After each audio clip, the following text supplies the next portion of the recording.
So we all know the story of Cain and Abel. Cain killed Abel. He was of that wicked one. Go ahead. And slew his brother. And wherefore slew he him? And the scripture says, wherefore slew he him? Now this is an actual murder that took place within the scriptures. But a lot of us have that hatred that's worthy of murder. The Bible says hatred is murder. That frenemy, that envy that's inside you. So why did Cain do it to Abel? Watch this. Because his own works were evil. Because of something that he was doing himself.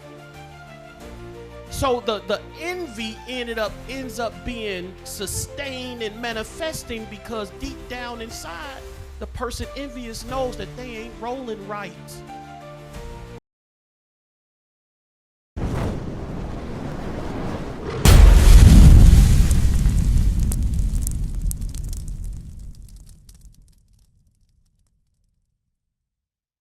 Today is part 2 of the friends, frenemies, and enemies class. Part 2, we're going to touch on the frenemies and enemies. Part 1 should be live on YouTube.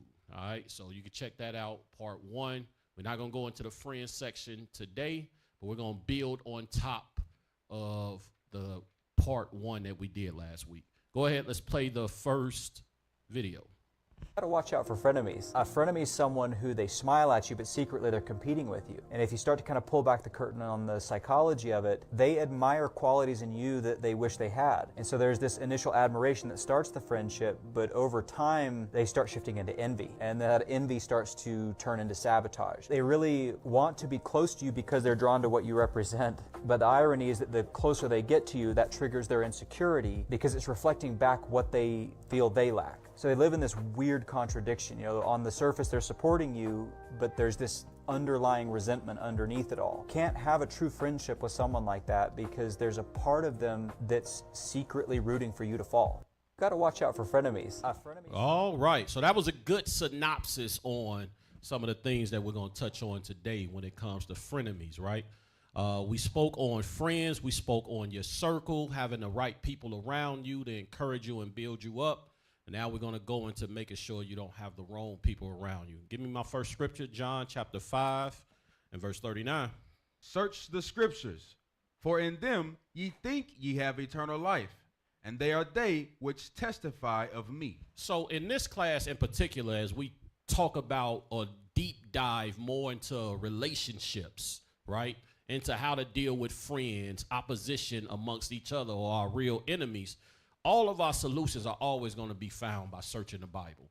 These are common life things that we need to be able to navigate, and all of those solutions are found within the scriptures, right? So we search the scriptures so that we can have the ability to navigate this life. And in that, we all hope to receive that eternal life. Give me the frenemy definition. I want the one from Merriam-Webster. All right. So, James. Frenemies. A person who is or pretends to be a friend, but who is also in some ways an enemy or rival. So what this is it's individuals that's close to you and you have things in common with them, and they pretend or they feign themselves that they have your best interests at heart, and secretly they do not. Believe it or not, coming in this truth, you're still going to get that because men are still men. Women are still women. People have their own motivations, prerogatives. They have their own reasons for why they do things. And you see this a lot. You see brothers and sisters getting close, and they're actually getting close to someone that sees them as competition. Read it again. Frenemies. A person who is or pretends to be a friend, but who is also in some ways an enemy or rival. And we're going to touch on those some ways. Scroll down because there's another definition towards the bottom. Frenemy. Someone who pretends to be a friend, but is really an enemy. And you would think to yourself, like, why would somebody play this game? But you see it all the time. You see this like this weird life to live where you really don't like somebody, but what they offer you or the access that they grant you, you need to be around them to get what you want out of the situation. You got to be careful of that. Sirach chapter 6 and verse 7. Book of Sirach, chapter 6 and verse 7. The book of Sirach, chapter 6 and verse 7. Uh-huh. If thou wouldest get a friend, prove him first, and be not hasty to credit him. So last class we talked about proving. We went into the definition of it, and being not hasty, meaning quickly to call somebody your friend. You know, I think it's kind of weird, grown men walking around, that's my friend. Like, it's not something normal. But I know sisters like to really throw the title out of friend. That word friend is supposed to have a level of prestige to it. Everybody's not supposed to just be your friend. Like, this isn't kindergarten. We're adults, right? And the Bible tells us to prove. Let's keep reading down. Verse 8. For some man is a friend for his own occasion, and will not abide in the day of thy trouble. Some people are friends because you have access or something that they have ambition towards. Therefore, they want to get close to you. It's not really genuine in the sense that they want to see you succeed or help you through your trials or actually build some type of community or relationship with you. You're a means to an end. Come on. And there is a friend who, being turned to enmity and strife, will discover thy reproach. And then there's people that you get close with, and then y'all fall out, and they go tell all your business to someone else. Someone that you let in your home, or you let close around you, or you told them things that would have been confidential. Now the whole school know, because you were quick to prove that person, and you put in them information, and now your business is everywhere. These are things to be mindful of. Keep reading. Again, some friend is a companion at the table, because things are going good. Go ahead. And will not continue in the day of thy affliction. A lot of times we put this label of friends on individuals, and that friendship has never been proven. We've never actually been through anything with them or been through anything ourselves. A lot of brothers have been here 3, 4, 5 years. You've never been through anything, so of course all you got is good relationships. You've never seen the switch up in spirit when you was demoted, or the switch up in spirit because you did something wrong. Go ahead. But in thy prosperity, he will be as thyself. He said when you're doing good, they're going to stick close to you. He might as well be you. Y'all knit at the hip with one another. Go ahead. And will be bold over thy servant. He at your house telling your kids, hey, pick that toy up off the ground. Go ahead. If thou be brought low. But if you brought low, go ahead. He will be against thee. He, that same one that was in your house sticking around you, he'll be against you. Go ahead. And will hide himself from thy face. Meaning when you start to return, or you start to come back or build yourself, he don't want to be associated with you no more. She don't want to be associated with you no more. You got it, officer? Officer, he just brought out, he said a comment. He said, when you see somebody demoted, I've seen from bishop on down, people who've been demoted and those that stayed. And I've seen those that were demoted and left and never to be seen again. And if you did see them, they were walking backwards and crazy out of their mind. A good indicator is when you see somebody down. I've been demoted. I know some other officers that have been demoted too, and I had to be sit down 2.5 years, came back up and gained another rank. But when you really are down, that's how you can tell the character of a man and a woman. That's all I got to say. That's good stuff right there. Get Proverbs 27 and verse 6. The book of Proverbs, chapter 27 and verse 6. Faithful are the wounds of a friend. So a friend is going to be faithful, right? And he's going to give you wounds. That's that correction. That's your friend see you doing something wrong. He's going to tell you that you're doing something wrong, right? This should be an integral part of your circle or anybody that you're proving to be your friend. Do y'all have the relationship to be able to correct each other? Go ahead. But the kisses of an enemy are deceitful. But to have people around you and you know you going off and they watching you go off and they just give you a little kiss or blow your sin or sweep your sin under the rug, it's deceitful. It's deceitful. Real people in this truth that really care about you are not going to allow you to fall on their face. When you fall, the people around you supposed to be like, bruh, why you ain't tell me you was going through that? It's not supposed to be where they watch you destroy yourself. All right, give me 1 Samuel chapter 17. We're going to get into some history here. Give some biblical examples of this frenemy topic. 1 Samuel chapter 17, I'm going to start at 54. I want to introduce King David in this situation. So last time we talked about the relationship between King David and Jonathan and them being friends and knit together.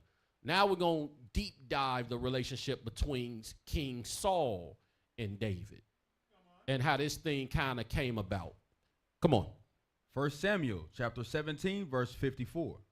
And David took the head of the Philistine and brought it to Jerusalem, but he put his armor in his tent. Listen, so this is after David slays Goliath. Go ahead. And when Saul saw David go forth against the Philistine, he said unto Abner, the captain of the host, Abner, whose son is this youth? And Abner said, as thy soul liveth, O king, I cannot tell. And the king said, inquire thou whose son the stripling is. And as David returned from the slaughter of the Philistine, Abner took him and brought him before Saul, with the head of the Philistine in his hand. And Saul said to him, whose son art thou, thou young man? And David answered, I am the son of thy servant Jesse the Bethlehemite. So this is King David being introduced to Saul after the slaying of Goliath, right? This is how they're interacting, they're meeting one another, all right? When you read back in the chapter, King David would play the harp for King Saul when he was out the spirit, but it's kind of like before the formal introduction type of thing. Jump over 18 verse 2. We're going to jump around a little bit. 1 Samuel chapter 18 and verse 2. I had to show y'all that because they met on great terms. King Saul was the king. King David was a young man that slew a giant and delivered the Israelites from the battle of the Philistines, all right? So their relationship, when it started off good. King David did a good service for the nation and likewise for King Saul. 1 Samuel 18 and 2. 1 Samuel chapter 18 and verse 2. And Saul took him that day and would let him go no more home to his father's house. So what ends up happening is when they introduced David to Saul, Saul ended up taking him and wouldn't let him go back home. Now he's in the royal house with the royal family. Jump down to verse 5. Verse 5. And David went out whithersoever Saul sent him. So Saul would command David to do different things, and David went and did it. Go ahead. And behaved himself wisely. And Saul set him over the men of war. So he made him like the general over his army. He set him over the men of war. High prestige, high promotion. When it says that David went out, that was the wars that David would fight. He would go out and fight wars, and he won many, many, many, many battles during that time. Go ahead. And he was accepted in the sight of all the people. And also in the sight of Saul's servants. So you look at this relationship. King David was accepted because he was noble in the way that he moved. He went and he fought battles. Him and Saul have a good relationship. But watch this. Cue up the video.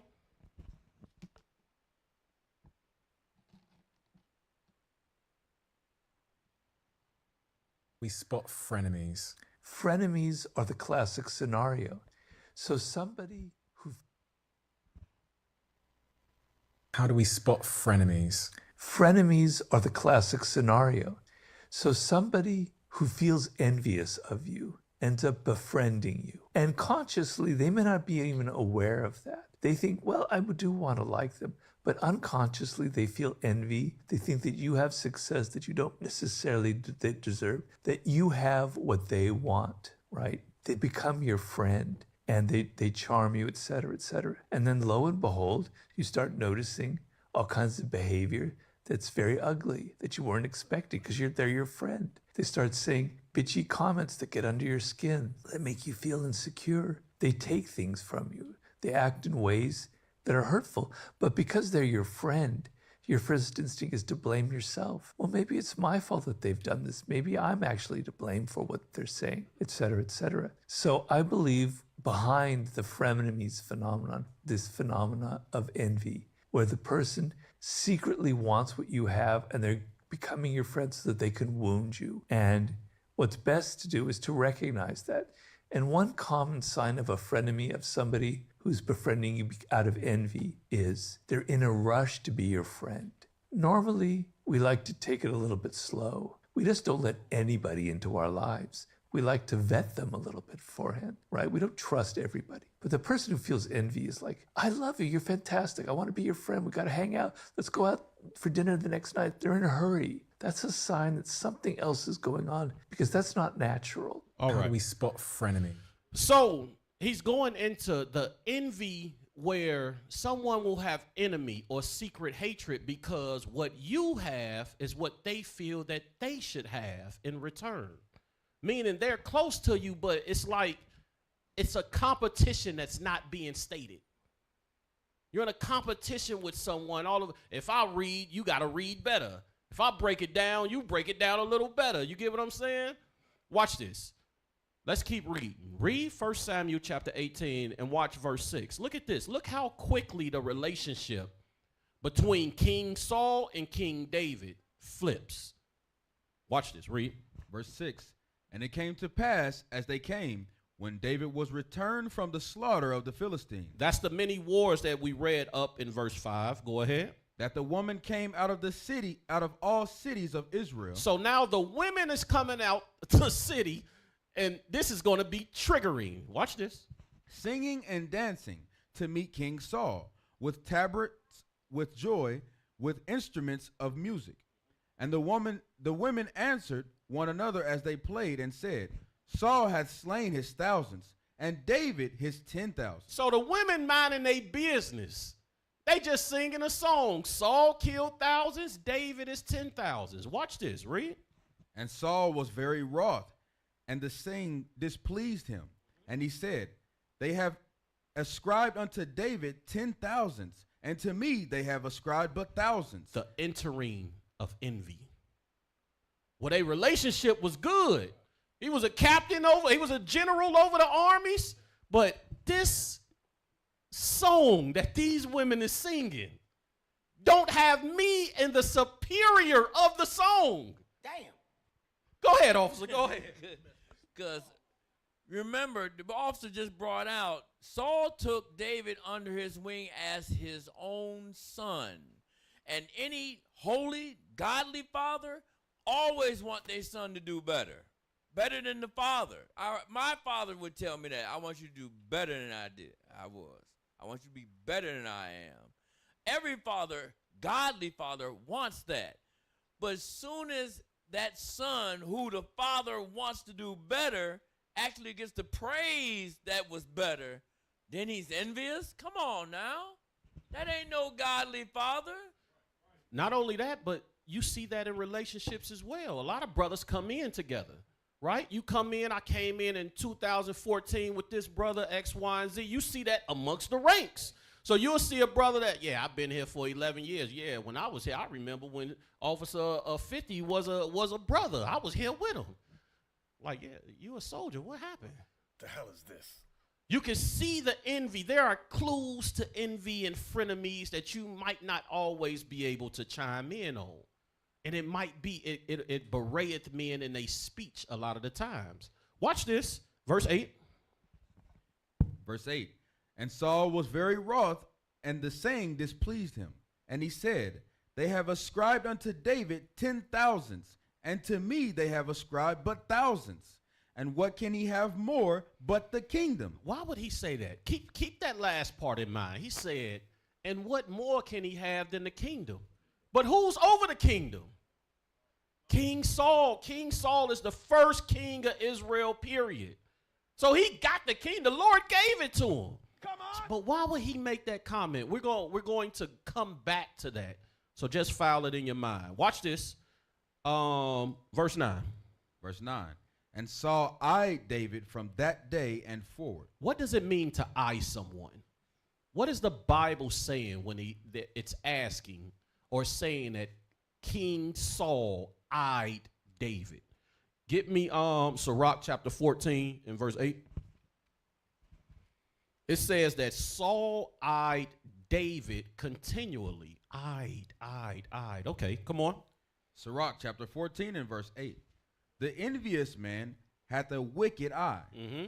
He turneth away his face and despiseth men. Read it again. The envious man hath a wicked eye. Meaning that when a man has envy for another man, the way that he looks at that man is in a wicked light. That man can't do no good, nothing positive. Go ahead. He turneth away his face and despiseth men. Read. A covetous man's eye is not satisfied with his portion. And it's the same thing with a covetous man. The Lord can then put everybody in the body according to how he see fit. But the selfish ambitions of men will make a man covetous. It says that that man's eye is not satisfied with the blessings that the Lord have given him. He's looking at another man's position or another man's, but all of this creates frenemies within the body, within nations. Go ahead.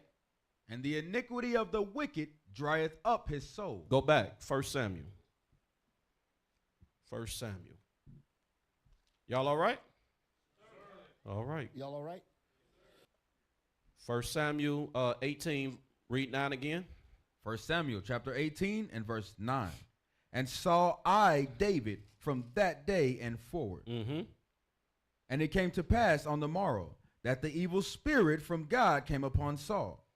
And he prophesied in the midst of the house. Uh-huh. And David played with his hand, and as other times, and there was a javelin in Saul's hand. So King David is playing a harp, and Saul's sitting there with a javelin. Mind you, King David ain't did nothing wrong. He just playing the harp like he did before. King David don't understand that Saul got this envy and this hatred in him. He about to find out right now, though. Come on. And Saul cast the javelin, for he said, I will smite David, even to the wall with it. He said, I'm going to throw the javelin and hit him with it. I'm going to stick him to the wall. Why? Because some women sung songs? Like, what about this relationship makes a man have hatred to the point to where he want to stick him to the wall with a javelin? Go ahead. And David avoided out of his presence twice. So he did it 2 times. Go ahead. And Saul was afraid of David because the Lord was with him and was departed from Saul. But watch what he does. Verse 13. Therefore Saul removed him from him and made him his captain over 1,000. And he went out and came in before the people. Listen to what he did. He demoted King David into a captain of 1,000. When before he was over everything. He was over the men of war. This is that envy and that hatred when someone has the power to act on envy and hatred. Where we at? Verse 14. Luke 6:22. This is an important thing because we got to understand that King David didn't do anything wrong. Go ahead. The book of Luke, chapter 6 and verse 22. Uh-huh. Blessed are ye when men shall hate you, and when they shall separate you from their company, Uh-huh. and shall reproach you and cast out your name as evil for the Son of Man's sake. So the scriptures say you blessed when you start noticing people switching up on you, not wanting to be around you because you doing the right things, not because you in some evil. You and us walking in the commandments of God will expose the relationships with people that we have in our lives. That's just the truth of the matter. Go back to 1 Samuel 18. I want verse 29. 1 Samuel chapter 18 and verse 29. Uh-huh. And Saul was yet the more afraid of David. Uh-huh. And Saul became David's enemy continually. So this is in this set of an enemy. Give me chapter 19, verse 17, when Saul says it. When the Bible is calling Saul David's enemy, you see that throughout the Bible. And oftentimes in Christianity, when we see this word enemy, we automatically think the other nations. No, we had infighting amongst each other where we made each other our enemies. Well, we couldn't get along with each other. We had disdain for each other to the point where we were enemies with one another. That's that frenemies thing. And the reason why I'm using the word frenemies instead of enemies is because we got real enemies. And we're going to get to it in a minute. But amongst each other, the Lord never set for us to be enemies with one another. He said that we should love our neighbor as we love ourselves. But the reality is we got to sit next to each other on the Sabbath and deal with each other inside of departments and visit each other and all of that. And somewhere in between there, somebody did somebody wrong. You lied on me. There was a miscommunication, misunderstanding. And next thing we know, we have disdain for each other to the point where we calling each other enemies. This is what happens when we have to interact with each other as a people. Yep, you got it. Yes, sir. Yes, sir. Read that again in 1 Samuel 18:28. 1 Samuel chapter 18 and verse 28. And Saul saw and knew that the Lord was with David. That what? And knew that the Lord was with David. Saul would never admit that openly, but he knew it in his soul, in his bones, that the Lord would. We see people today, you say to yourself, that, yeah, the Lord is definitely with that, bro. I know, officer, I'm thinking right now, the Lord, since the day I met him, I could see the Lord was with him. The Spirit of the Lord was on him more so than it was on me.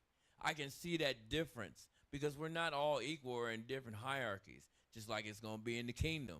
We're going to be kings, but certain kings will be over other kings. And then there will be the King of Kings. But understand, we're all going to get the kingdom if we endure to the end. But we have to learn not to become envious, because Israel, when you read the Bible from cover to cover, that was our main problem, and I'm including myself in that. Okay. Read 19:17. 1 Samuel chapter 19 and verse 17. And Saul said unto Michal, why hast thou deceived me so, and sent away mine enemy? Listen, when Saul is telling his daughter, you sent away my enemy, this one-sided. It's one-sided. David, as we read through this, David never saw Saul as an enemy. And that's the same way a lot of the frenemies are. People will make you their enemy in their mind and then play out their life with you having disdain for them, and you don't even know it. You don't even know why. That's how envy works. And envy is blinding. You'll never hear, you got experience in this truth, right? We got a small amount of experience. I've never heard brothers be like, hey, I'm addicted to porn. They'd be like, hey, man, I got a lustful eye. Hey, man, I need a better job, officer. You never hear men be like, I'm envious of brothers. What? I think that the position that brothers have, I should be there instead. I think I would do a better job. See, envy is one of them things where it's never articulated in words at all. It's only displayed in actions. Where we at? Okay, so why? Give me Sirach 125. What is it that is happening with King Saul to where when he sees King David, he has this level of disdain to make him an enemy? A man that he was sending out, he was fighting the wars for King Saul. King Saul got to sit back on the throne. But Goliath was disrespecting Israel. Saul was sitting on the throne. He wouldn't fight Goliath. That story that we read with David and Goliath in the Bible, David wasn't supposed to fight Goliath. Saul was dealing with God. You get what I'm saying? He let Goliath come over and over and over again and disrespect Israel. He just sitting back on his throne. It took the Lord to put the spirit on a child for him to say, you know what? Well, y'all let this dead Philistine talk to us like that. It had to be a spirit behind that fight, because the king that was sitting on the throne was chilling. He was cool with the disrespect of Goliath. Now here come this young kid. Why do you think he keeps saying, the Lord is with David? He keeps saying that. How does he know that? Watch this. Sirach 125. The book of Sirach, chapter 1, verse 25. The parables of knowledge are in the treasures of wisdom. But godliness is an abomination to a sinner. When you start seeing envy, you start to understand that it's something that you're doing that people see as an abomination. And godliness is an abomination to somebody that's in sin. Come on. You know how you can get some frenemies? Correct people. You want to know how you can get people to not like you, not want to be around you? Tell them they doing wrong when they doing wrong. Damn. See how many people have a spirit of, who are you to tell me that? You see it all the time. You tell a sister X, Y, and Z, she be like, well, this sister did this. Like, it ain't her time. What we talking about here? When you start noticing people above correction, or you correct somebody and then they don't speak to you for the next 2 weeks. They short-winded. They don't answer phone calls no more. All of this is the development of who this nigga think he is. Pardon my French. You niggas are crazy. 1 John 3:12, you got something else? Yeah, let me get Wisdom of Solomon 6:23 to go with that, because what you just read, it said the parables of knowledge are in the treasures of wisdom, right? But godliness is an abomination. Get Wisdom of Solomon 6:23. People who have that envious spirit on, I'm telling you, the Holy Spirit is gone. Like, you dealing with Satan now, because Satan playing with your mind and your feelings. Read Wisdom of Solomon 6:23. Wisdom of Solomon, chapter 6 and verse 23. Come on. Neither will I go with consuming envy. You see that? Consuming envy. That's what's happening to Saul right now. He's being consumed by that envy. He started eyeing David, so he's being consumed with envy. Go ahead. For such a man shall have no fellowship with wisdom. You see that? A man who's consumed with envy won't have no fellowship with wisdom. I mean, you rolling out the spirit at this point in time. You dealing with Satan. So if that consuming envy will take you, you'll go down Saul's path and you start trying to kill your brothers and sisters like Saul was doing. You won't give a damn. So don't let that envy consume you. 1 John 3:12.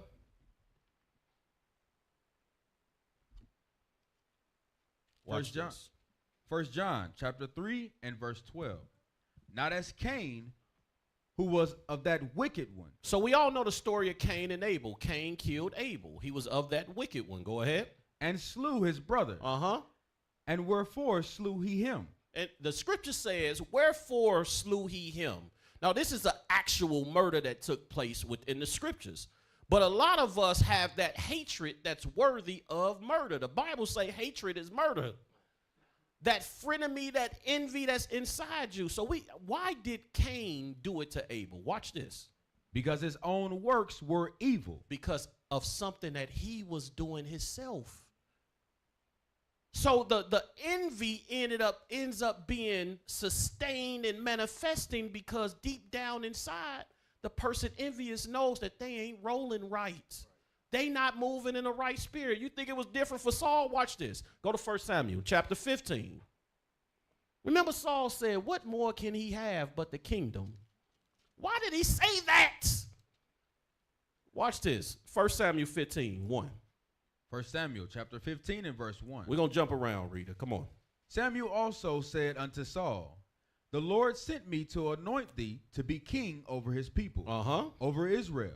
Now therefore, hearken thou unto the voice of the words of the Lord. He said, look, Samuel tells Saul, look, the Lord sent me to make you king over all the Israelites. Now, take this instruction from God. Watch this.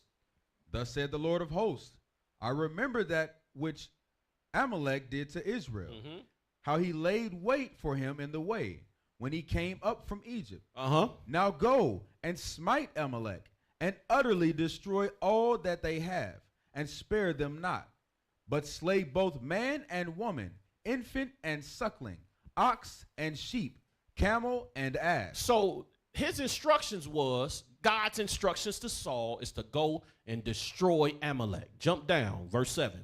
Verse 7. And Saul smote the Amalekites from Havilah until thou comest to Shur, that is over against Egypt. So he went and he fought the war. Go ahead. And he took Agag, the king of the Amalekites, alive. He did what? And he took Agag, the king of the Amalekites, alive. But what was the instructions God gave him? Come on. And utterly destroyed all the people with the edge of the sword. But Saul and the people spared Agag and the best of the sheep. So not only did he spare Agag, but he spared the best of the sheep. Go ahead. And of the oxen. And of the oxen. And of the fatlings. And the lambs. And all that was good. And would not utterly destroy them. But everything that was vile and refuse, they that they destroyed utterly. So what he did was he said, okay, this is good. I could use this. That's a bad one. Kill that one. Say that one. Go ahead. Then came the word of the Lord unto Samuel, saying, It repenteth me that I have set up Saul to be king. He said, man, why would I should have never set this dude up in the first place. King David not in the picture, y'all. He ain't here during this time. All Saul got to do is follow God's instructions. He good. Come on. For he has turned back from following me, and hath not performed my commandments. And it grieved Samuel, and he cried unto the Lord all night. Watch this. Go back to 1 John 3 and 12. 1 John chapter 3 and verse 12. We often look at this story with King Saul and King David and how evil Saul was, but Saul was evil because of his own evilness. Read it again. Not as Cain, who was of the wicked one, and slew his brother. And wherefore slew he him? So why is Saul making David his enemy? Why? Go ahead. Because his own works were evil. Because he was the one that was disobeying God way before David was in the picture. That's why he got these comments like, man, what more can he have than the kingdom? They making songs about him slaying 10,000. I only slayed thousands. The envy is really something that's in you, your own inadequacies. You making enemies out of brothers and sisters because of something that's in you yourself. Go back, 1 Samuel 15:13. 1 Samuel chapter 15 and verse 13. And Samuel came to Saul, and Saul said unto him, Blessed be thou of the Lord. I have performed the commandment of the Lord. And Samuel said, What meaneth then this bleating of the sheep in mine ears? So Saul meets Samuel and say, look, hey, Samuel, I did everything God told me to do. Samuel like, well, why hear sheep? Supposed to hear no sheep. Go ahead. And the lowing of the oxen, which I hear. And Saul said, They have brought them from the Amalekites. What? Go ahead. For the people spared the best of the sheep. You see the lack of accountability? Now all of a sudden, Saul didn't do it. The people did it. Lack of accountability. Aaron said the same thing. Adam said the same thing, right? It's this woman that you gave me, the non-acceptance of accountability. It's something we got to learn, y'all. When we messed up, guess what? We messed up. It's all right. The first step to fixing what you messed up is admitting you messed up. That's how it go. You go to Alcoholic Anonymous, not that I've ever been, but I saw it on TV. They make you stand up and say, hey, my name is, and I'm an alcoholic, and then you get to sit down. That's just the first thing to do. Accountability. Go ahead. For the people spared the best of the sheep and of the oxen to sacrifice unto the Lord thy God. Watch this. Jump down to verse 22. Verse 22. And Samuel said, Hath the Lord as great delight in burnt offerings and sacrifice as in obeying the voice of the Lord? Behold, to obey is better than sacrifice. He said, if you would have killed everything like he said, that's better than saving animals to sacrifice them. Come on. Obedience is better than sacrifice, Saul. Do what God said do. Stop making up your own thing. Again, David's nowhere in the picture when it's taking place. This is that foundation of what can turn a man into a frenemy. That can develop a spirit of envy within you. Oftentimes, when brothers and sisters come in here and you've been in the same congregation 6, 7, 8 years, you make enemies out of people because they made right decisions and you made a series of bad decisions. It is what it is. We start to look over and say, man, I could do that better than her. Why she get to make the bread? Why she get to dictate what we eat in here? Why he get to be a reader? Because he's more obedient. She's more obedient. Moses is the most meekest of all men. Meek meaning obedient. That's right. Obedient, obedient, obedient. And in that obedience, you gain favor and trustworthiness. You got to understand, two people can be in this truth for 7 years together, and one person ain't never been here, and the other one has. If you get it, you get it. What am I talking about? You come late for class, you leave early for 7 years. You're not in no departments. You stay over, you got sister circle, you got men's circle. You don't stay, you leave. Nobody know nothing about you. Where you work at? What's your name? Dang, bro, you got 2 kids? You been there 3 years. I'm just finding out you got 2 kids. You been here, but you ain't been here. So now, fast forward 5 years later, you finally get your ish together. Now you looking up like, yeah, that brother, he an officer of 20. Both of us came in together. I remember he was a brother. I'm a soldier. Why you envy? Because your own works was evil? Because he hit the door and hit the ground running. She came in trying to be a good sister, learn, grow, take instructions of guidance and leadership, and couldn't nobody tell you nothing. She was getting counsel. You wasn't. He was coming to the new moons. You wasn't. The envy set in because your own works is evil. But what happens is now that you got your ish together, you done forgot the 7 years that you played away. You don't want to bring that up in the conversation. You only want to tell people, yeah, I've been here for 9 years. Yeah, but you've been ditzy for 9 years.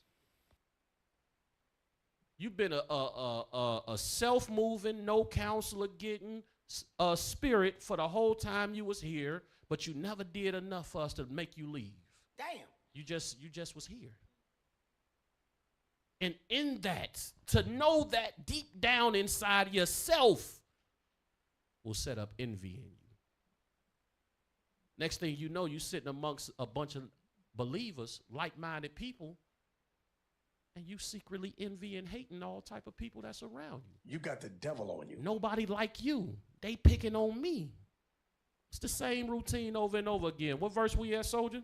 Verse 22. Read.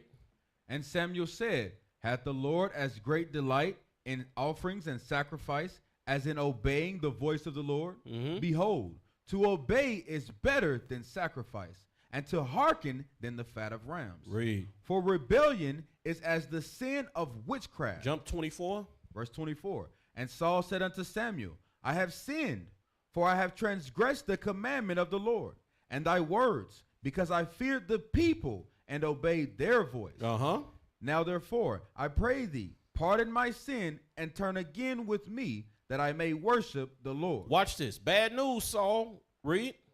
And Samuel said unto Saul, I will not return with thee, for thou hast rejected the word of the Lord. See, Samuel ain't play that. Like, bro, this ain't no friend-ish going on here. I'm not about to be by your side and you ain't listening to what God told you to do. I'm not going with you and you rejected God's word. Go ahead. And the Lord hath rejected thee from being king over Israel. Uh-huh. And as Samuel turned about to go away, he laid hold upon the skirt of his mantle and rent it. Uh-huh. And Samuel said unto him, the Lord hath rent the kingdom of Israel from thee this day. He said, the Lord hath taken the kingdom of Israel from you, Saul, this day. Meaning ain't nothing you can do. You just got to watch it happen. Go ahead. And hath given it to a neighbor of thine. And gave it to somebody, but he didn't tell him who. Watch this. That is better than thou. That is better than you. Now watch this. Go back to 1 Samuel 18 and read verse 8. 1 Samuel chapter 18 and verse 8. And Saul was very wroth, and the saying displeased him. And he said, they have ascribed unto David 10,000s, and to me they have ascribed but thousands. And what can he have more but the kingdom? He's understanding. That's who Samuel was talking about. That's why the envy happened. That's why he became his enemy continually. Because King Saul knew that somebody was coming to take the spot that I feel like I should have. And now he see it. He could put a name on it. He could put a face on it. That's how you become frenemies with somebody. Because of his own breaking of the commandments. Not because David did anything wrong, but because David was there to fulfill the stripping of the kingdom of heaven from Saul. So he made David his enemy continually. You got something, officer? Yes, sir. Yes, sir. Hey, can I get Proverbs chapter 16 and verse 27? This is going to the point you were saying about how it became overwhelmingly evil and covetous, and he's just been envying him the whole entire time. Read on. Proverbs chapter 16, verse 27. An ungodly man diggeth up evil. So you're bringing out how the spirit of how he was moving was ungodly from the beginning. So read on. And in his lips there is as a burning fire. Now jump to verse 29 and 30, and that'll be it. Verse 29. A violent man enticeth his neighbor, and leadeth him into the way that is not good. Verse 30. He shutteth his eyes to devise forward things. Moving his lips, he bringeth evil to pass. So even in his sleep, his eyes is so evil that he can't even sleep without thinking of evil toward his enemy in his mind. So that's all I had. Let me get Sirach 14:6. This is what happens when you don't. If I don't confess the envy that's in me and actually say, you know what, I envy some people and I got to stop that. This is what happens over generations. You'll start to hate that you're black. Women will start to put blonde hair in their head. Men want to get jerry curls. Men want to have, I remember I told my mom I want my hair straightened just like the white TV anchor in the TV box. What? That's how bad envy gets. And I knew I had envy in me when I was a little child. And I looked back over my life, but this time with spiritual eyes, and I saw that. And I said, oh, man, thank God I'm in the truth. But it could have went worse. That's what it looks like. You hate yourself, and you can't even see the hatred. That's why we have so much difficulty when we bring out these scriptures and we try to show our people the hatred you have for yourself, and it's due to envy. Come on. That self-envy is that self-sabotaging spirit. Well, deep down in you, you'll mess up yourself because you don't think that you deserve success. That's a whole nother class right there. It's a whole nother thing that when we look at ourselves in the mirror, like, when you look at yourself in the mirror, do you see a prophet? Like, really, do you see that when you look at, like, can you see yourself out in a foreign country teaching the Bible? Like, you sisters, when you look in the mirror, do you see a daughter of Sarah? It's the things of your past so attached to you that you never think that you can change. Whatever. I ain't no psychologist. Give me Ecclesiastes 4:4. But the Bible is medicine, right? The Bible in itself is that psychology that makes us reflect on ourselves and want to either change or to implode within ourselves. That's the fight we all fighting. James chapter 3 and verse 14. This is how frenemies is made, the relationships that we have with each other. When you see a lot of, and I'm not in a position to speak on it in detail, but you see a lot of the bickering back and forth between camps. A lot of the heads of those schools was in the same school together. The envy and stuff started there, and as they branched off and started schools, you see that envy and that hatred and the name calling and how dare he be at this position and I'm not. When we was at the school together, I was old. You see these things. You see the envy that's in men. That's why you see frenemies amongst the camps with each other. That's why a bishop stopped before he started his class, say shalom to his frenemies that's watching. Because those are brothers that have made themselves enemies, right? The camps, okay, Saul eyed David continually. David could never do no right in Saul's eyes. You see it on micro levels and macro levels amongst us as the Israelites. Where we at? James chapter 3 and verse 14. Read. But if ye have bitter envyings and strife in your hearts, glory not, and lie not against the truth. Because a lot of time, 2 Ezra 16:53. This goes back to what I was saying, how men will not admit that they have a spirit of envy. So you better know what you're looking for envious people that's around you. You'd be surprised how much you find out when somebody cracking a joke. Be a little truth sprinkled in that joke right there. Go ahead, 16 and 53. Second Esdras, chapter 16 and verse 53. Yep. Let not the sinner say that he hath not sinned, for God shall burn coals of fire upon his head. Which saith before the Lord God and his glory, what? I have not sinned. Read. Behold, the Lord knoweth all the works of men, their imaginations, their thoughts, and their hearts. Envy is one of them things where you think nobody see it, but God does. That level of envy, that level of I can do this better than them. Why are they there and not me? Listen, that thought confirms that you should not be there. One day you'll get it. Go back, James 3. James chapter 3 and verse 14. 15. Verse 15. This wisdom descendeth not from above, but is earthly, sensual, devilish.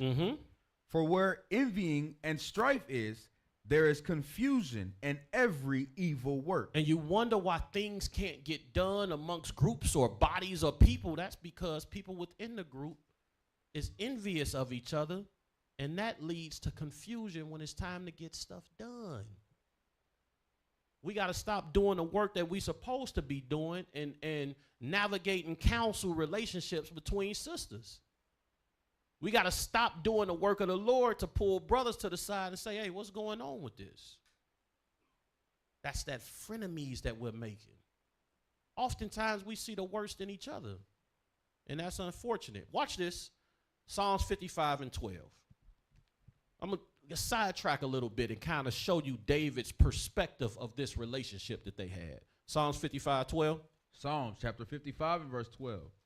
For it was not an enemy that reproached me. Listen to what David said. Remember, Saul is calling David his enemy. King David didn't see an enemy out of Saul. Come on. Then I could have borne it. Neither was it that hated me, neither was it he that hated me that did magnify himself against me. Then I would have hid myself from him. Because we know the nations and how they deal, how they feel about us. But watch this. But it was thou, a man mine equal. A what? A man mine equal. It was you. Like, I thought we was good. Go ahead. My guide and mine acquaintance.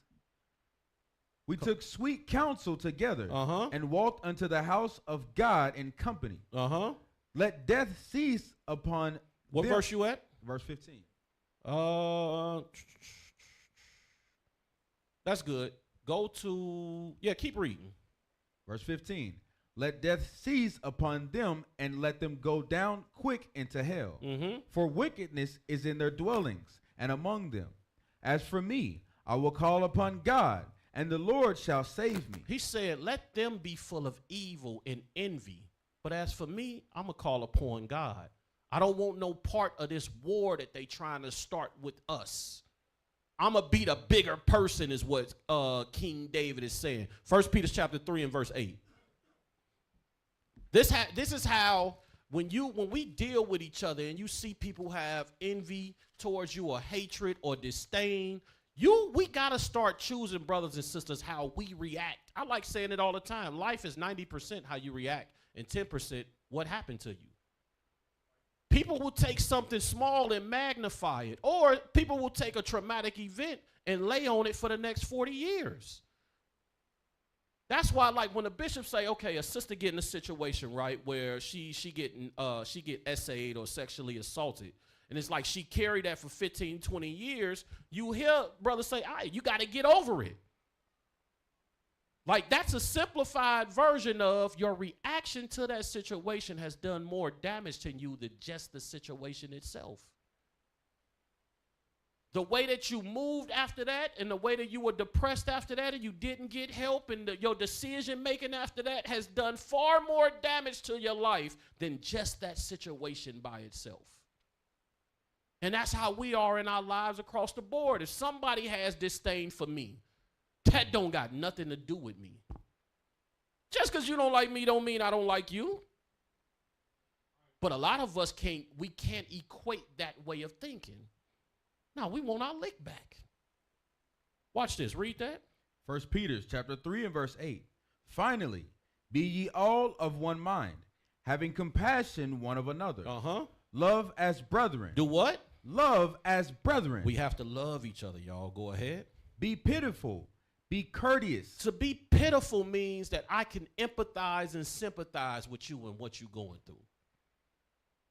You don't make somebody really, oh, poor little tink tink. You mad? What do you say? You mad? He want to argue. Woo! I ain't arguing. I'm not mad. No. Like whatever position you've created or whatever thing you've created in your mind against me, I just want you to know I don't feel like that against you. Y'all all right? And I don't care. Like you're putting way too much in this. You got corrected. That was 6 years ago. Move on. Do you get what I'm saying? Like you internalize that. We ain't got to the other stuff you've been doing since then. Now I corrected you. You got mad. Now our relationship ain't like that. Now I just got to sit back and let the Lord judge you. That's why scripture say, let the righteous smite me. It shall be a courtesy. Because you don't really want the Lord to have to intervene. But you take correction so bad that you made me your enemy. So guess who left to correct you? God. The scriptures say don't render evil for evil. When King David is navigating this situation with Saul, he never saw Saul as his enemy, ever.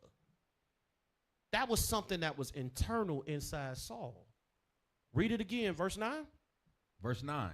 Not rendering evil for evil, or railing for railing, but contrariwise blessing, knowing that ye are thereunto called, that ye should inherit a blessing. Listen, it's something inherently inside of you with how you react to people doing you wrong.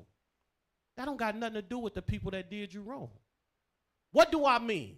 Why is it that if somebody does you wrong, you want your lick back? You want revenge. Oh, if you go low, I'll go to the basement.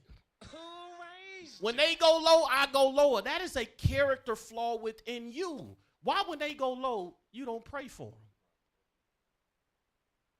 Why when they go low, you don't say, bro, Most High Christ bless you, man. Hey, bro, I hope you get the promotion on your job that you're looking for.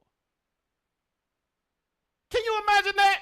You getting cussed out and then, nigga, you, God bless you. See, that it don't even feel right. You get they cursing, they acting a fool. You like, you know what? I pray the Lord bless you today. It's something inherently that's inside of us that when we feel like somebody did us wrong, I got a plot. What they call it, the big payback. You go low, I go lower. That ain't how King David handled Saul. And a book of remembrance was written for him in the Bible. You don't think he could have got down on Saul? King David wasn't in the wrong at all. But see, that's why we search the scriptures. Because it teaches us how our behavior should be, even though others may have that envy or malice towards us. It's the book of life. Gotta love it. Watch this. Where we at? 1 Peter 3 and finish. Matthew 5:39. I want give an example of that. The book of Matthew, chapter 5 and verse 39. What? The instructions of Christ. Watch this. But I say unto you, that ye resist not evil. But whosoever shall smite thee on thy right cheek, do what? Turn to him the other also.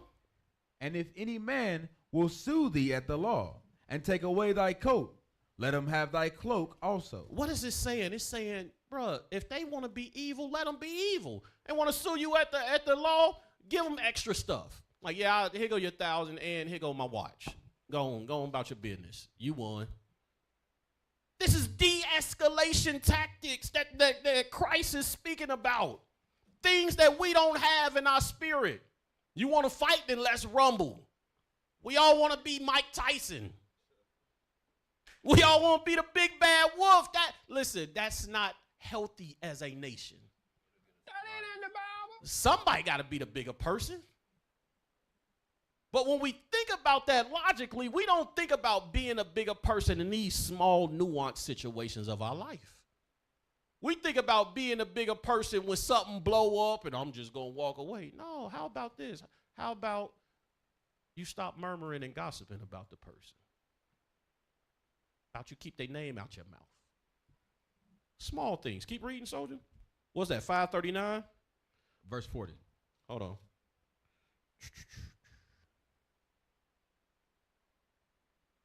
Yep, keep reading.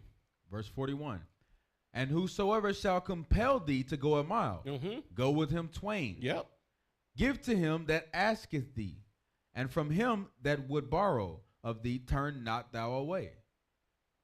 Ye have heard that it hath been said, thou shalt love thy neighbor and hate thine enemy. So it said you should love your neighbor and hate your enemies. Who's that talking? That's talking about the enemies of your people. That's talking about rendering evil for evil. If you won't go there, we can go there. I know the mentality of the Negro. It's a race to the bottom. You go low, I go lower. The next thing you know, y'all both looking up destroyed. Come on. But I say unto you, What did Christ say? love your enemies. Bless them that curse you. Do good to them that hate you. Listen, how hard is that? You know somebody can't stand you and you just coming to school. Hey, bro, I bought you this wallet. I just saw it while I was at the store. And I saw this wallet. I said, bro, I bet such and such because I bought you this wallet. You know they can't stand you. But that's not a Negro thing. We're not doing that. Hey, sis, you know what? I saw these head wraps. I bought me one. I bought you one in a different color. There you go, sis. Be looking like, you ain't know we was beefing? Like, what's going on? What's going on here? Hey.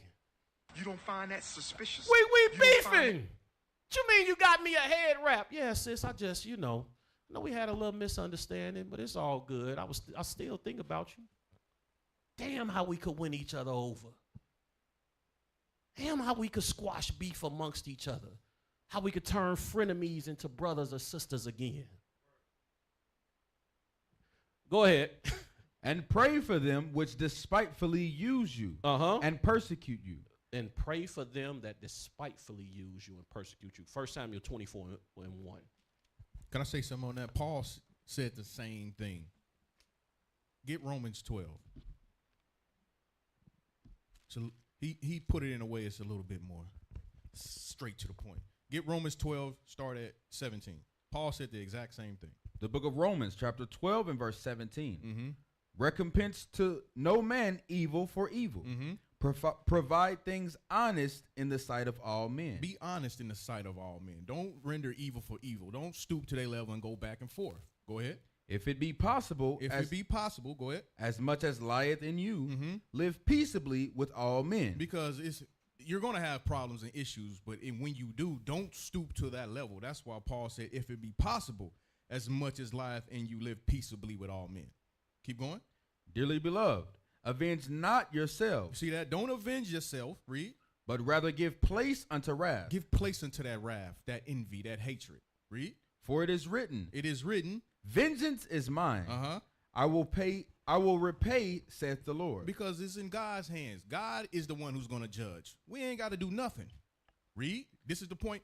Therefore, if thine enemy hunger. If that enemy hunger, do what? Feed him. The same thing the officer just said. If that enemy hunger, give him something to eat. Come on. If he thirst. If he thirst, what? Give him drink. Give him a beverage. Read. For in so doing. Thou shalt what? Thou shalt heap coals of fire on his head. How? Because God is the judge. He's going to bring out the judgment. You ain't got to do nothing. Continue to be a brother or a sister to that person. Read verse 21. Be not overcome of evil. Don't be overcome with the evil, but what? But overcome evil with good. Overcome evil with supplying that person or that enemy what they need. That's how you keep going. Same thing the officer just said. That's it. That's fire, and y'all sleep. It's dead in here. Wake up! Hit the ball! Come on, y'all. That's fire right there. What's wrong with these brothers and sisters? Wake up in here. I told you, boy. You be going in Indiana, y'all be looking like this.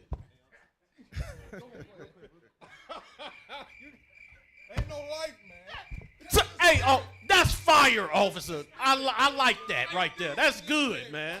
That's good. You feel me? What the hell wrong with y'all? Wake up in here, man. Bring it Say up. something. Yeah, can we? Matter of fact, because I wanna touch on that too. That was good, officer. Let's get Ecclesiastes 12 and verse 14, because the Most High is letting us know. Look, when they go low, there's a punishment or a judgment coming for him. Now, if you decide to do that, read that when you got it. Ecclesiastes chapter 12 and verse 14. Uh-huh. For God shall bring every work into judgment. Hold on, he shall do what? For God shall bring every It says God shall bring every work. So read on. into judgment. Uh-huh. With every secret thing. Read. Whether it be good. Whether it be good. Whether you decide to pay that brother back with good, even though you know he might be doing evil to you. Go ahead. Or whether it be evil. Or whether it may be evil. So God got it. He's the judge, right? He gonna bring judgment on you, whether it's a good thing you do to your brother or whether it's bad. Read it again from the top. Watch this. For God shall bring every work into judgment. So let him get away with it. Don't want your lick back. God gonna judge him. But if you decide to go low, now who God got to judge? He got to judge both of y'all. Now he got to get you along with him. But when he looking down and he says it's time to judge, oh, that brother actually did good to that brother. He was doing all kind of evil. That sister was doing all kind of evil to her sister. He decided to go high when he went low. Okay, well, I only got one to judge at this point. And that's how the Most High works. That's it. Yeah. Yeah. Yeah. And we can think of a worldly example recently, right? Y'all remember the top three or the big three beef that was going on with Drake, Kendrick, and who else was it? J. Cole. See, I had to remember him because he stepped back. He chose to not follow through with that evil for evil, railing for railing, and we saw how it never resulted in positivity for either one of them. Even in recent history, you have Biggie and Pac. That same thing. When it was fed that evil, it led to death ultimately. So we got to make sure we remember the way to go about it is what Officer was bringing out. That's all I got. Yeah. Hey, no Diddy. No, just playing. Psalms 35 and 12. Yeah, y'all dead in here. Wake up. Y'all all right?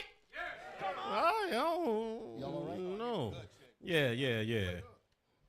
We're going to have to exhort each other like we at camp or something. You know what I'm saying? Psalm 35 and 12. The book of Psalms, chapter 35 and verse 12. I skipped around a little bit. If you guys go back and you read 1 Samuel 24, go to 1 Samuel 24. 1 Samuel, chapter 24 and verse 1. And it came to pass. Come on, read fast. Let's go. When Saul was returned from the Philistines, that he was told him, saying, Behold, David is in the wilderness of En-gedi. Then Saul took 3,000 chosen men out of all Israel and went to seek David and his men upon the rocks of the wild goats. Saul is literally hunting down David to kill him at this time. That's what we read. And go ahead. And he came to the sheepcotes by the way, where was a cave. And Saul went in to cover his feet. And David and his men remained in the sides of the cave. And the men of David said unto him, Behold, the day of which the Lord said unto thee, Behold, I will deliver thine enemy into thine hand. Listen to what his friends telling him, like, bruh, we caught him slide. We caught him lacking. We caught him lacking. The day has come for you to chop him down, David. He there. We caught him slipping. This David's boy's telling him this. Watch this. That thou mayest do to him as it shall seem good unto thee. Then David arose and cut off the skirt of Saul's robe privily.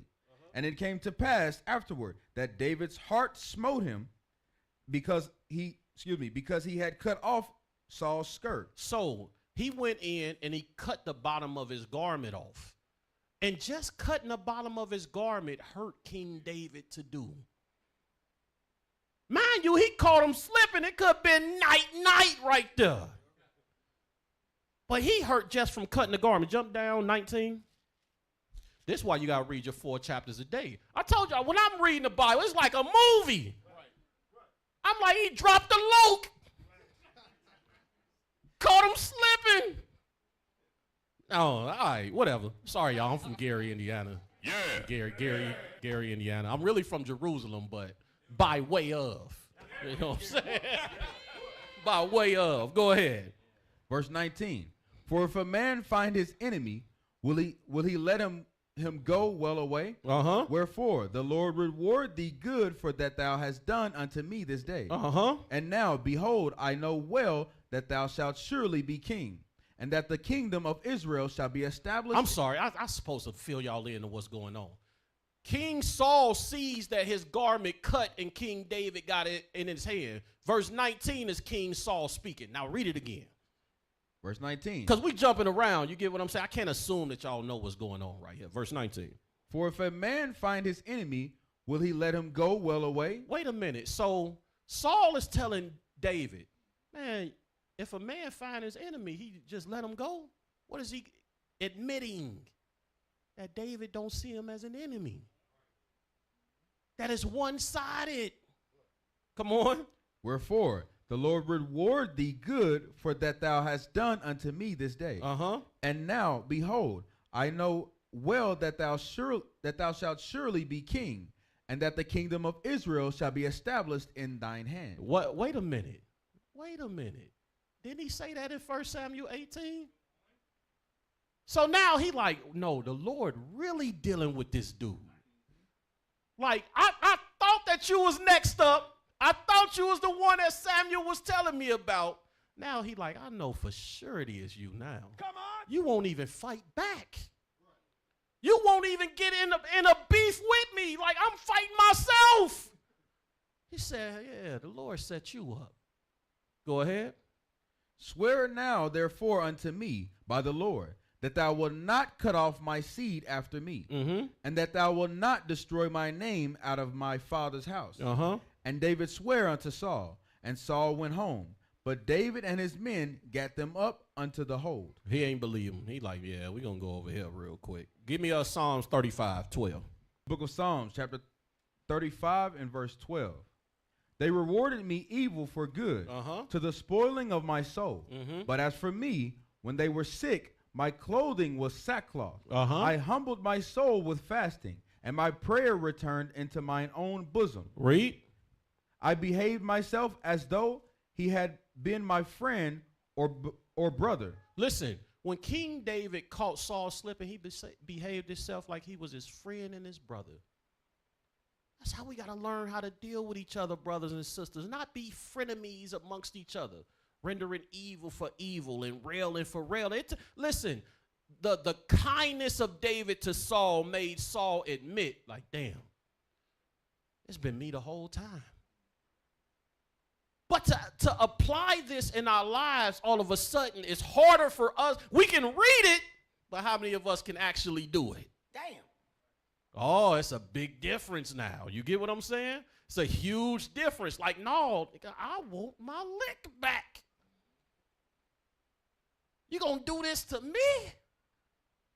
Go ahead. I bowed down heavily as one that mourneth for his mother. But in mine adversity they rejoiced and gathered themselves together. Watch this. What verse is this? Verse 15. Read that. But in mine adversity. But when I went through stuff, go ahead. They rejoiced and gathered themselves together. Yea, the abjects together themselves, Yea, the abjects gathered themselves together. Meaning the people that was adverse to me start gathering themselves together. They forming cliques just based off not liking me. They ain't got nothing in common, no goals, nothing they trying to achieve. It's one simple task. We don't like him. Go ahead. And I knew it not. And I ain't know that they had this little thing going on. It caught me off guard. I didn't get exposed to it until controversy hit. Now it's like, oh, shoot. Oh, I didn't. All right, cool. I didn't know you felt like that, bro. But see, it won't hide. Watch this. Keep reading. They did tear me and ceased not. They did what? They did tear me and ceased not. They wait to catch you in a vulnerable position. Watch this. What we at? Just finished 15. Get 2 Samuel 16, verse 5 through 11. I'm going to fast forward a little bit in this. So Saul goes, King David is established on the throne. This is people from Saul's lineage. Watch this. 2 Samuel 16, 5. 2 Samuel chapter 16 and verse 5. And when King David came to Bahurim, behold, thence came out a man of the family of the house of Saul. So when you read back, because we didn't jump way ahead in the story, King David took care of the house of Saul, right? He kept his promise. Go ahead. Whose name was Shimei, the son of Gera. He came forth and cursed still as he came. So he coming forth cursing out King David. Go ahead. And he cast stones at David. Throwing stones at David. Go ahead. And at all the servants of King David. And all the people of the mighty men were on his right hand and on his left. And thus said Shimei, when he cursed, come out, thou bloody man, and thou man of Belial. So he's straight cussing King David out. This is cursing somebody out in Bible terms, all right? All right, so yeah, they got down like that. That's how we got down. We was the Negroes was there. We was in there. We in the book. This our book. Go ahead. The Lord hath returned upon thee all the blood of the house of Saul, in whose stead thou hast reigned. When you read this, King David has slept with Uriah's wife Bathsheba, put him on the front line and killed him, right? And the Lord is judging King David because of that. Y'all stay with me. But when Shimei approaches King David for why he's in the position that he's in, he doesn't equate it to the evil David did. He equates it back to how he felt between David and Saul. So what that envy and that hatred will make you change the total narrative of what the hell you see before your eyes. The Lord ain't judged King David for what happened with him and Saul. He judged King David for what King David did wrong with adultery. But an enemy will convolute the two. Come on. Because it gives them justification for speaking evil over here because you got judged over there. That's what enemies do. That's what envious people do. They're like, no, the Lord ain't just judging you because of that. He judging you for Saul too. Watch this. Keep reading. And the Lord hath delivered the kingdom into the hand of Absalom thy son. And behold, thou art taken in thy mischief because thou art a bloody man. He said you taken in your mischief because of what you did to Saul. He ain't talking about Uriah now. Go ahead. Then said Abishai the son of Zeruiah unto the king, why should this dead dog curse my lord the king? Yeah, Abishai got down like that. Go ahead. Let me go over, I pray thee, and take off his head. He said, bro, he talking too much. Time for him to go night-night. You feel me? I told you I'm from Gary. My bad, man. My bad, officer. I'm sorry. I'm sorry, man. Go ahead. Keep reading. And the king said, what have I to do with you, ye sons of Zeruiah? So let him curse. Watch this. Watch what King David said. Read it again. And the king said, what have I to do with you, ye sons of Zeruiah? So let him curse. So what? So let him curse. Because the Lord hath said unto him, what? Curse David. Who shall then say, wherefore hast thou done so? He said, leave him alone. God sent him to cuss me out. That's a different level of understanding. It's a different level of understanding. Like, man, he ain't cussing me out just to cut. David rolling with these mighty men that could easily kill this guy. Stump a mud hole in him. King David looking like, Abishai, chill. The Lord sent him to cuss me out. Why? Because King David understood that he was in his punishment phase. And the Lord had to use somebody to punish him. Today is Shimei. Just saying things that we need to consider. What verse we at? Verse 11. And David said to Abishai and to all his servants, behold, my son, which came forth of my bowels, seeketh my life. How much more now may this Benjamite do it? Let him alone and let him curse, for the Lord hath bidden him. How many of us could have that sense? That's a hard pill to swallow right there. King David, bro, had a level of understanding that's not normal or common to men. You get what I'm saying? Watch this. 2 Samuel chapter 1. We're going back. We're going back to the original story that we were talking about. 2 Samuel chapter 1. Read verse 17. 2 Samuel chapter 1 and verse 17. Y'all all right? All right, all right. I got to make sure. I know. Come on. And David lamented with his lamentation over Saul. He did what? And David lamented with this lamentation over Saul and over Jonathan, his son. Why? Because Saul and Jonathan are dead. Watch this. Jump down, verse 22. Verse 22. From the blood of the slain, from the fat of the mighty, the bow of Jonathan turned not back. The bow of Jonathan turned not back. Of Jonathan turned not back. Uh-huh. And the sword of Saul returned not empty. What is he saying? He's saying that they was mighty men. What we're reading right now is King David giving props to King Saul, a man that chased him to kill him for years. Watch this. Keep reading. Saul and Jonathan were lovely and pleasant in their lives, and in their death they were not divided. Uh-huh. They were swifter than eagles. They were stronger than lions. Watch this. Ye daughters of Israel, weep over Saul. What did he tell them to do? Weep over Saul. He said, Saul dead. Y'all should be crying for Saul. He was so great. It's the man that chased him and tried to kill him. Multiple times it said he was going to stick him to the wall with a javelin. Said, ye daughters of Sarah, weep for Saul. Go ahead.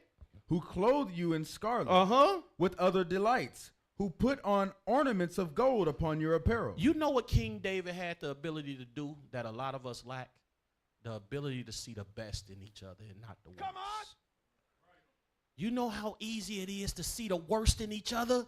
To focus on what we have that's not in common? Rather than focusing on the things that the Lord brought us all here together for? We're the Israelites and we know it. Do you understand what I'm saying? Hit the bomb. King David had it down pat. Keep reading. How are the mighty fallen? How are who? How are the mighty fallen in the midst of the battle? He said they were mighty and they failed in the midst of the battle. I can't believe they did. To see the best in each other. Come on. O Jonathan, thou was slain in thy high places. Uh-huh. I am distressed over thee, my brother Jonathan. Uh-huh. Very pleasant hast thou been unto me. Uh-huh. Thy love to me was wonderful, passing the love of women. He said the love that we had, because they fought battles together. They went to war together. He said this is better. The love that we had, the bond, the camaraderie that we was able to build was better than a man and his woman. That's different. Brothers like, oh, pause. What you? It's like that was a lie. Yeah. Come on.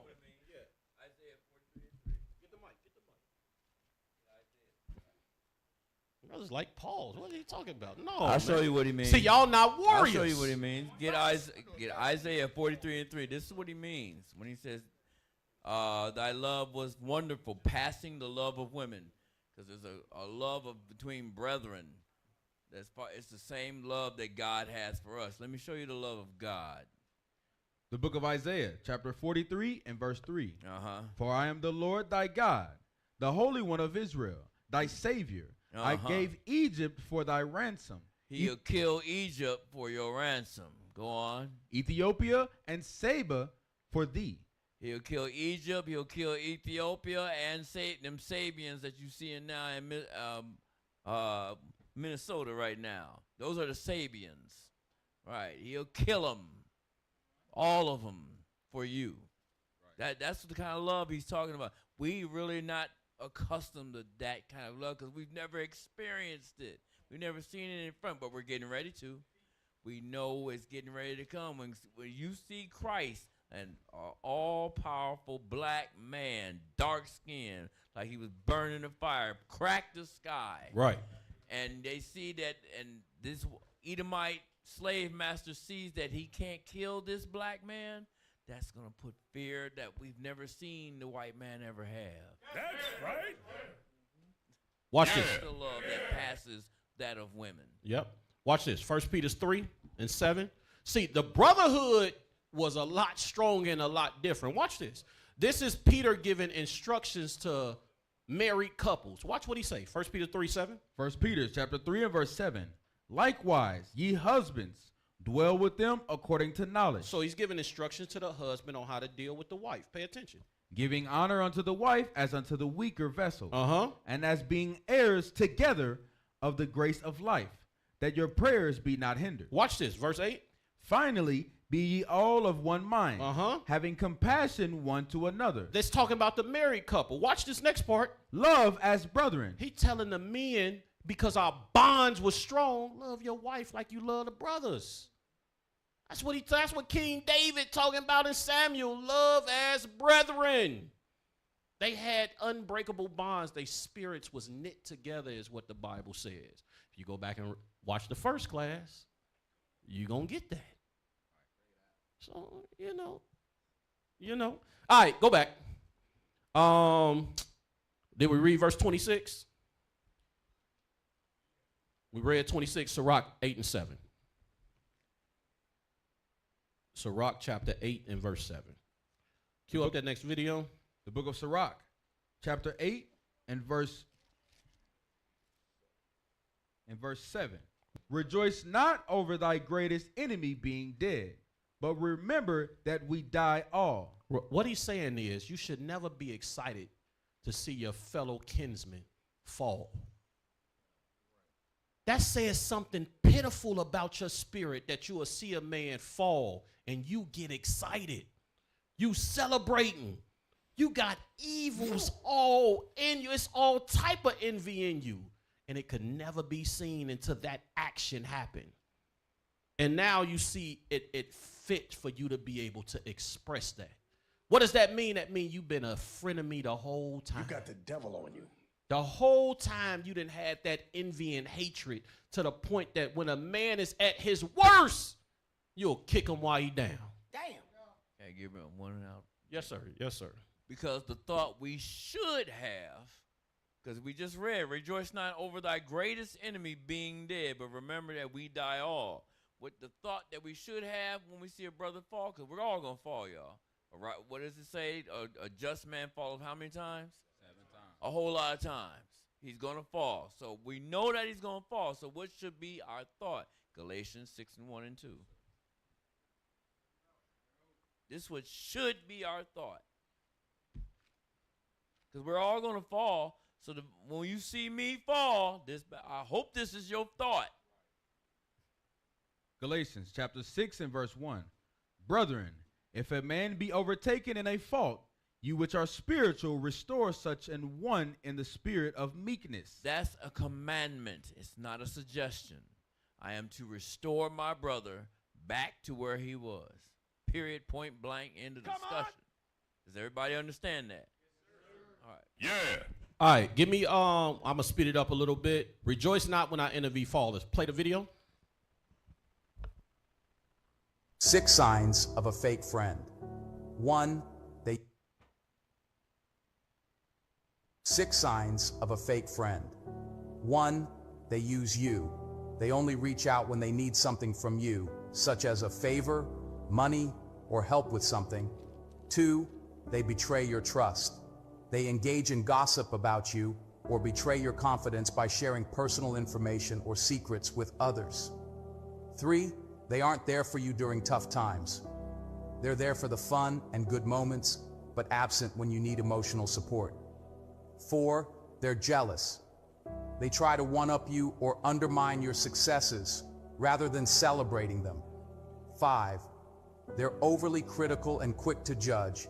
Fake friends may be quick to criticize or judge your choices, behavior, or decisions. 6, they're two-faced or insincere. They behave one way when you're alone with them and act completely differently in the presence of others. If you've had a fake friend... All right, watch this. Sirach 12:15. Let's read about these people in the Bible. Sirach 12:15.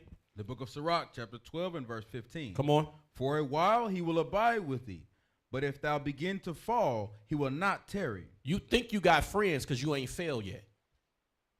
It's only in the falling process that you really see who really care about you and who don't. That's just the reality. That's Bible. It's not opinions. As long as you doing good, you do not know who in your corner and who not in your corner. I'm sorry. So if you ain't never been through nothing, don't walk around calling nobody your friend yet. Keep reading. An enemy speaketh sweetly with his lips. Brothers and sisters all in your face all the time. Go ahead. But in his heart he imagineth how to throw thee into a pit. But in his heart he can't stand. These are frenemies being explained in the Bible. Go ahead. He will weep with his eyes, but if he find opportunity, he will not be satisfied with blood. Read. If adversity come upon thee, He said, when you go through some type of adversity, watch this. thou shalt find him there first. He gonna be there first as a witness against you. Yep, I saw it. It was him. Like, whoa, why so fast? Slow down, my man. It's cool. Go ahead. And though he pretend to help thee, yet shall he undermine thee. Put that meme up. Go ahead.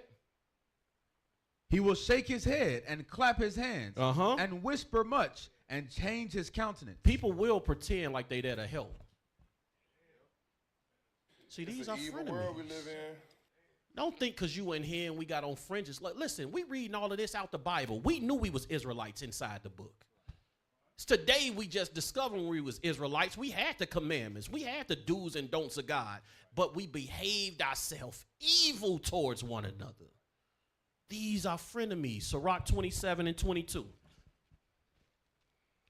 I think we can speed up a little bit. Let's speed up a little bit. Hold that in yeah, just go to Sirach 27, 22. I'm going to jump around a little bit. Sirach chapter 27 and verse 22. He that winketh with the eyes worketh evil, and he that knoweth him will depart from him. When thou art present, he will speak sweetly, and will admire thy words.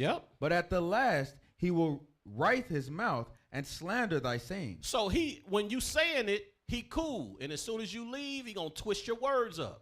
Go ahead. I have hated many things, but nothing like him. For the God said, I hate a lot of things, but nothing as much as a snake. Go ahead. For the Lord will hate him. For what? For the Lord will hate him. It said God hate a snake.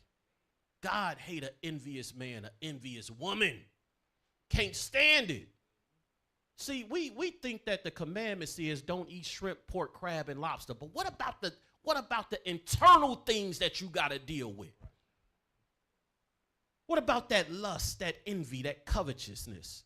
The things that can't be seen on a burger. The things that sit inside of you. There's things in men and women. Look, if we gonna get right, we got to get all the way right, y'all. Y'all all right? Keep reading. Verse 25. Whoso casteth a stone on high. We gonna jump around. Go to Sirach 37 and 4. Sirach chapter 37 and verse 4. We're going back to where we was at. Go ahead. There is a companion which rejoiceth in the prosperity of a friend. But in the time of trouble will be against him. You see that the Bible reiterates this point several times. So you can know that it's people that's going to be close to you that when you go through stuff, they're going to leave your behind. Go back 27. I want read 27. Sirach chapter 27 and verse 27. He that worketh mischief, it shall fall upon him, and he shall not know whence it cometh. Mockery and reproach are from the proud. So when you see somebody mocking somebody that fall or reproaching a man when he down, it's because that man full of pride. Go ahead. But vengeance as a lion shall lie in wait for them. For them. Vengeance as a lion shall lie in wait for them. What? A man that kick a man while he down is gambling that man will never get back up. Keep reading. They that rejoice of the fall of the righteous shall be taken in their snare. And anguish shall consume them before they die. Read. Malice and wrath, even these are abominations. And the sinful man shall have them both. That envious man, that sinful woman will be full of malice and wrath. Excited to see somebody fall. I knew that nigga was wicked. I knew that sister wasn't right. Why you didn't help her? Oh, so you the one that know the future. All hail you. Congratulations. See, to me, that's not a bragging point. Oh, I knew that brother was wicked. Wait a minute. That's how we roll? That's what we do here? Yeah, I was trying. Yeah, you know what I'm saying? That nigga been wicked. Wait a minute. Did you tell him that? Thought you love your neighbor as yourself. I thought we rebuke him and get him right. What we doing? You sitting back waiting. Like, oh, he about to trip. He about to trip. Like a Looney Tunes movie. You think this, what's the Wile E. Coyote around this joint? Pull up the next video. This is Let all me tell you about Frenemies. people. We're gonna get into the enemy. Let me tell you about people. People are opportunities. They look for a chance for you to fall, but they stay close to you as if they're your friend or you're in power. But as soon as the opportunity comes, and they may help the opportunity by putting somebody, by planting somebody in your situation, and as soon as the time comes where you're down and out, that's when everybody stick their forks in your neck and in your back. But then one day, if you're strong and you overcome your adversity, then it's gonna be their turn. You see that? This is something that the world understands through the wisdom of just being alive. That's why the children of darkness are wiser than the children of light. He done been through so many situations and been betrayed so much. He like, man, there's people that's close to you that's gonna stick a fork in you and tell you he done. You get, yeah. That betrayal. Book of Psalms, chapter 41 and verse 7. All that hate me whisper together against me. There we go. Go ahead. Against me do they devise my hurt. Uh-huh. An evil disease, say they, cleave fast unto him. Uh-huh. And now that he lieth, he shall rise up no more. This is the people that's close to him talking ish. Go ahead. Yea, mine own familiar friend. My what? Mine own familiar friend. Go ahead. In whom I trusted. These are people that was close to me that I trusted. Go ahead. Which did eat my bread. Has lifted up his heel against me. Man, betrayal. Betrayal. That's that opportunist that Mike was talking about. All right, now, 1 Samuel 13. We get into the enemies now. So we've been through friends. We've been through frenemies. Now let's talk about our enemies. Go ahead. 1 Samuel chapter 13 and verse 19. Uh-huh. Now there was no smith found throughout all the land of Israel. For the Philistines said, lest the Hebrews make them swords or spears. But all the Israelites went down to the Philistines to sharpen every man his share, and his coulter, and his axe, and his mattock. Yet they had a file for the mattocks, and for the coulters, and for the forks, and for the axes, and to sharpen the goads. So it came to pass in the day of battle that there was neither sword nor spear found in the hand of any of the people that were with Saul and Jonathan. But with Saul and with Jonathan, his son, was there found. Listen, the reason that I'm reading this is that Philistine captivity that Saul is operating in. See, while we reading the story of Saul and David, we not understanding that the Philistines is literally fighting wars against the Israelites at the same time. So while we bickering and we frenemies with each other and we into it with each other, the nations is coming and killing. Why you think they sung a song, Saul killed his thousands and David's in 10,000s? Because the real enemies of the Israelites was killing us left and right. We had to meet them on the battlefield with shield and buckler. Yet my enemies, Saul didn't equate them as enemies. He said David was his enemy continually. It's the mindset of us. A lot of us do that right here, right now. The nations around destroying us. Yet we think our real beef is with each other. Come on. Oh, I don't like the way she looked at me. Sister, it's called systematic oppression. They were always there fighting. Watch this, watch this. 2 Samuel chapter 1. I want verse 1. Watch this, y'all. Talking about our real enemies. 2 Samuel chapter 1 and verse 1. Mm-hmm. Now it came to pass after the death of Saul, when David was returned from the slaughter of the Amalekites, and David had abode 2 days in Ziklag. It came even to pass on the 3rd day that, behold, a man came. I'm sorry. Nope. Go back. I want 1 Samuel chapter 31. Read verse 1. We're going to read that first. 1 Samuel chapter 31 and verse 1. Now the Philistines fought against Israel. Y'all see how our real enemies is fighting us the whole time all this wrath is going on? Go ahead. And the men of Israel fled from before the Philistines and fell down slain in Mount Gilboa. Mm-hmm. And the Philistines followed hard upon Saul and upon his sons. And the Philistines slew Jonathan and Abinadab and Yeah, that name. Come on. Saul's son. Read. And the battle went sore against Saul, and the archers hit him. Mm-hmm. And he was sore wounded of the archers. So now our real enemies, we meet them on the battlefield getting our behinds whooped. Saul on the ground slew of the archers, right? Come on. Then said Saul unto his armor bearer, draw thy sword and thrust me through. He said, he looked at his armor bearer like, man, kill me. Don't leave me like this. Watch this. And thrust me through therewith, lest these uncircumcised come and thrust me through and abuse me. But his armor bearer would not, for he was sore afraid. Therefore Saul took a sword and fell upon it. Saul took a sword and fell upon it himself. Go ahead. And when his armor bearer saw that Saul was dead, he fell likewise upon his sword and died with him. So he did the same thing. Go ahead, verse 6.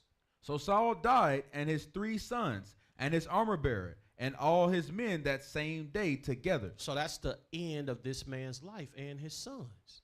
Tragedy, right? But watch this. Now read verse 1.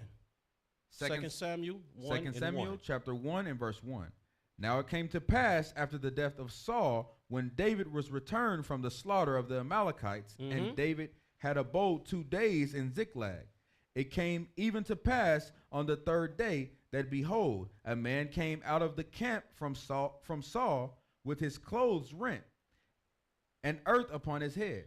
And so it was, when he came to David, that he fell to the earth and did obeisance. So this man comes from what King Saul was fighting at. And he's going to King David. He falls on the ground. Watch this, y'all. Come on. Because our enemies are always there. Our enemies are always there. Watch this.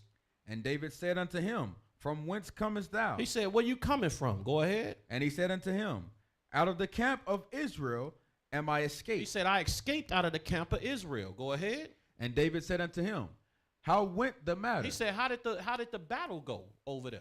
Remember, he fighting a battle over here. We fighting our enemies and bickering with one another. Watch this. I pray thee, tell me. And he answered, that the people are fled from the battle. Meaning us, go ahead. And many of the people also are fallen and dead. And Saul and Jonathan, his son, are dead also. So King David is getting the news that Jonathan and Saul are dead. It's devastating. Watch this.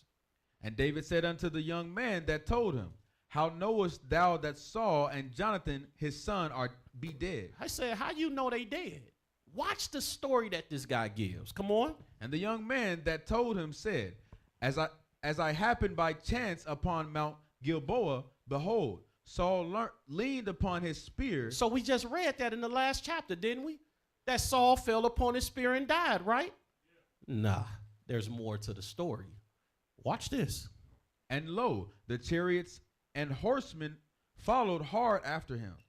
And when he looked behind him, he saw me and called upon me. And I answered, here am I. And he said unto me, who art thou? And I answered him, I am an Amalekite. He said, I'm an Amalekite. The same group of people that King David was over there fighting.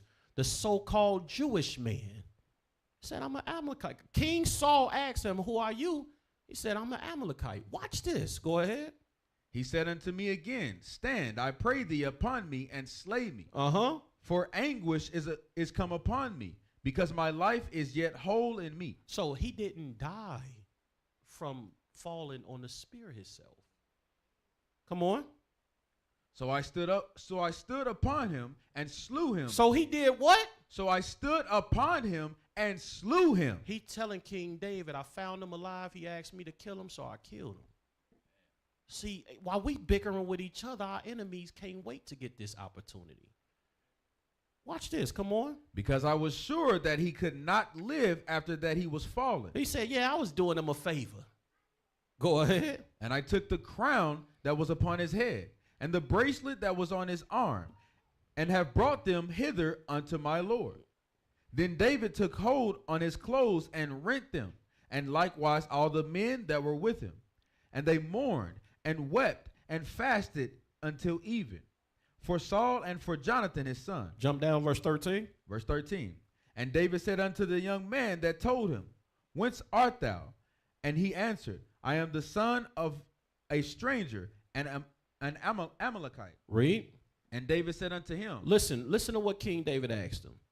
And David said unto him, How wast thou not afraid to stretch forth thine hand to destroy the Lord's anointed? See, we supposed to have that respect amongst each other, not to touch each other. But the nations don't give a damn.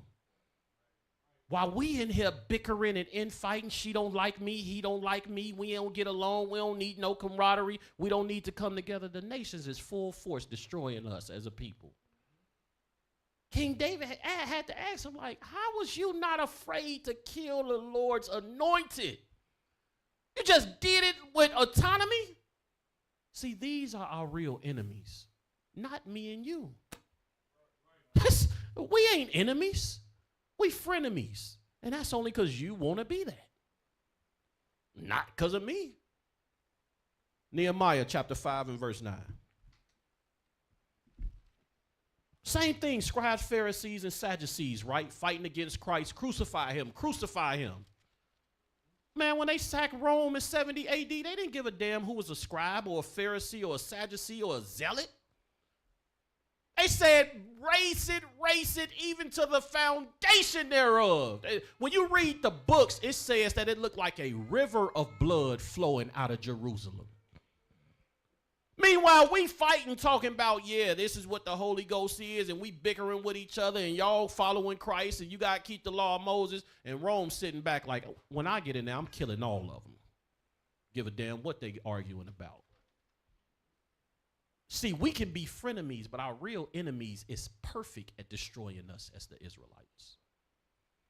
And it's something we need to constantly keep in the forefront of our mind, that we are not each other's enemies, even in disagreement. Read that. Nehemiah chapter 5 and verse 9. Mm-hmm. Also I said, it is not good that ye do.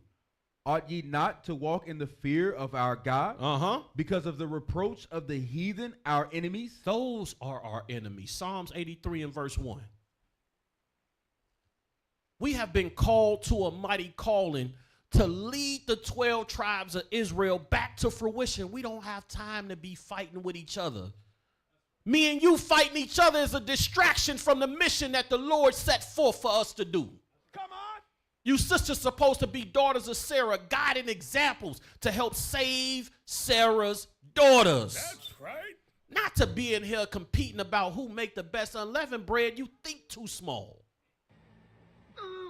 The Bible says that the children of Israel is of the sand of the sea. Who the hell cares that you a soldier today and not a 50?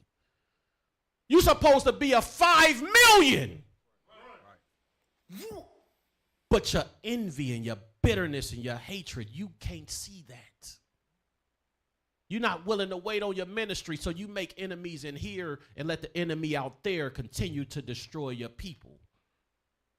You're not just a frenemy to the brother or sister sitting next to you. You're a frenemy to the whole nation. Because your behavior, your mindset, and your intentions hinder the work of God.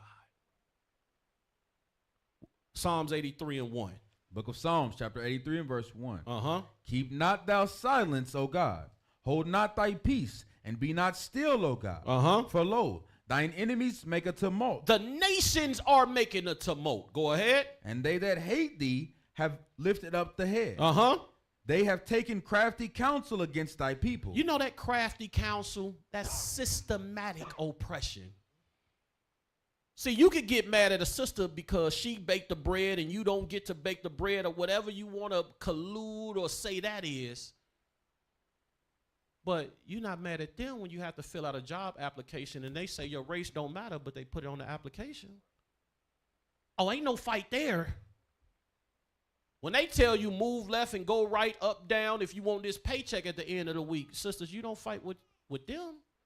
But when your husband say, I want this, this, and this done, you fight with him. What we doing here? We got an enemy that's much, much stronger and has more power than any of us in here combined in this world in this time right now. Don't get it twisted. We got the power of the living God on our side. That's right. Just throw that out there real quick. But crafty counsel, systematic oppression, that's your slavery, your religion, your politics. All of these things stacked against us. Crafty counsels, yet we look at each other like we each other's enemies. Get your mind right. We here to rebirth the 12 tribes of the children of Israel. That's what we here for. And we're going to do it come hell or high water, with or without you. But it'll be much easier if you helped us instead of fought against us. These are the things that we don't yet understand. You got my video? Play that video. Systematic oppression. This is just one example. I could give 100. I only got 30 minutes, though. No doctor, no dentist, no pharmacy. Nearby there is a well baby clinic, but no sick baby clinic. And the sick must travel 12 miles to wait for attention at Grady Memorial Hospital. And partly because of the general rule that welfare is cut off if there is a man in the house, fathers are often driven away. Stop. So that mother and children can eat. So this is that systematic oppression where they attacked marriages. They attacked the foundation of what makes us a nation of people. Yet we bickering with each other over small nuances. They offered monetary gain and reward to remove men out of households. Yet me and you got a problem. They destroying us with legislation. Yet you feel you should sit here and not me. What we doing? There's a bigger enemy out here for us to be worried about. Go back to it. Play that. Welfare is cut off if there is a man in the house. Fathers are often driven away so that mother and children can eat. 85% of the head of household is a woman, because most of the men who should be in the household, they cannot make a decent living.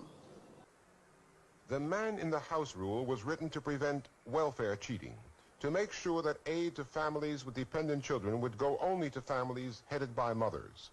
But the effect of the man in the house Hey, rule watch is this. to create Pause for that. children an atmosphere of... Let me explain something when it comes to this topic in particular.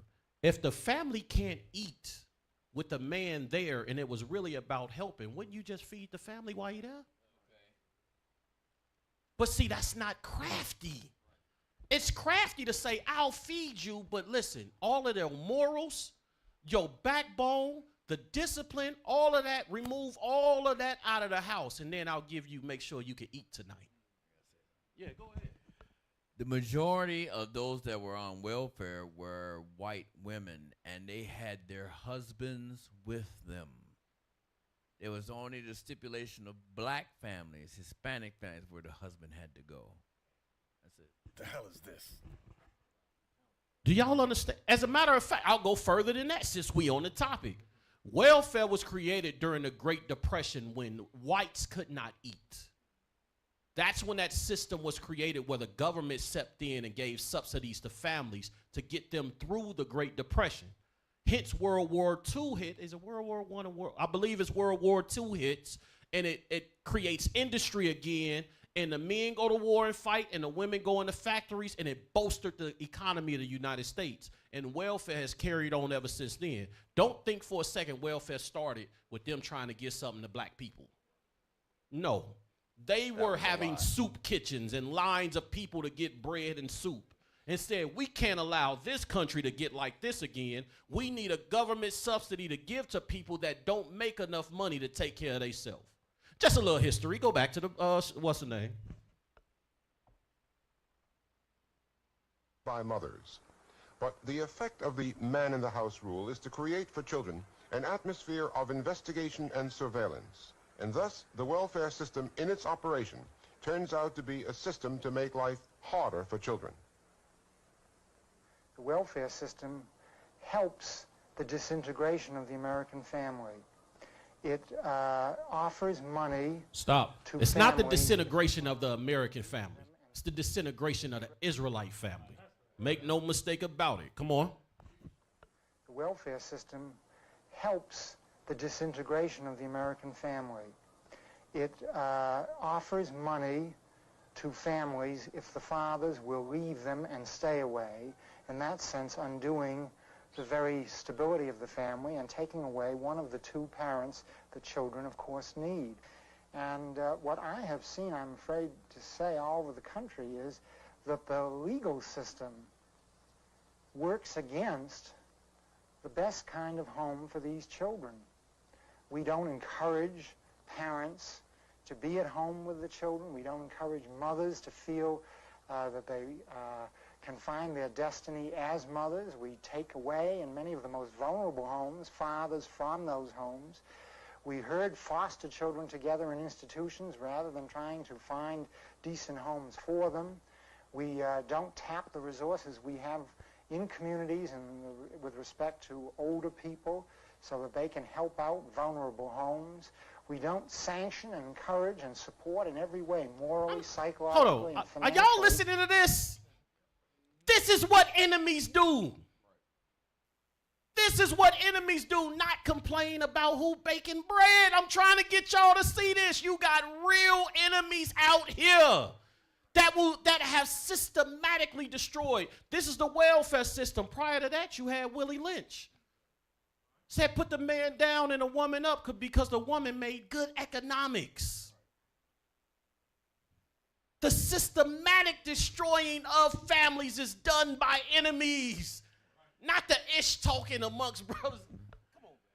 And then fast forward to 2026, Corey Holcomb did a clip where he says, okay, now that you black women have destroyed your community, we no longer need you. That's why over 800,000 with college degrees in government offices were let go systematically.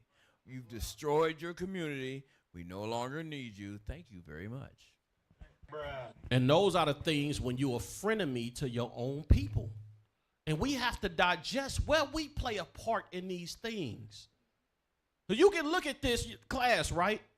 And you could be like, well, now I know what to look for in a frenemy and make sure brothers. No, maybe you the damn enemy.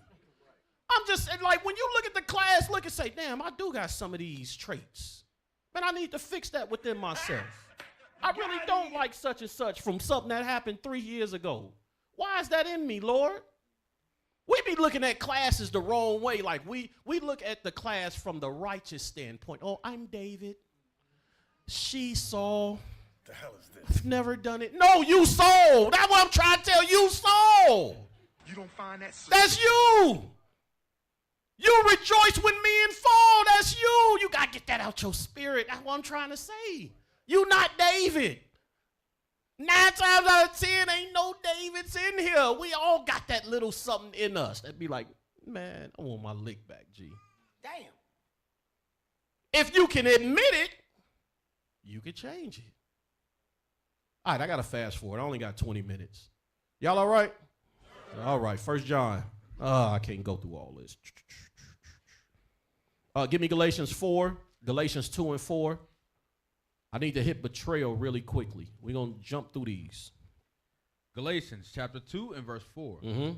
And that because of false brethren unawares brought in, who came in privily to spy out our liberty. That's what you have. You have men of our nation that will join this truth in order to feed information to our true enemies.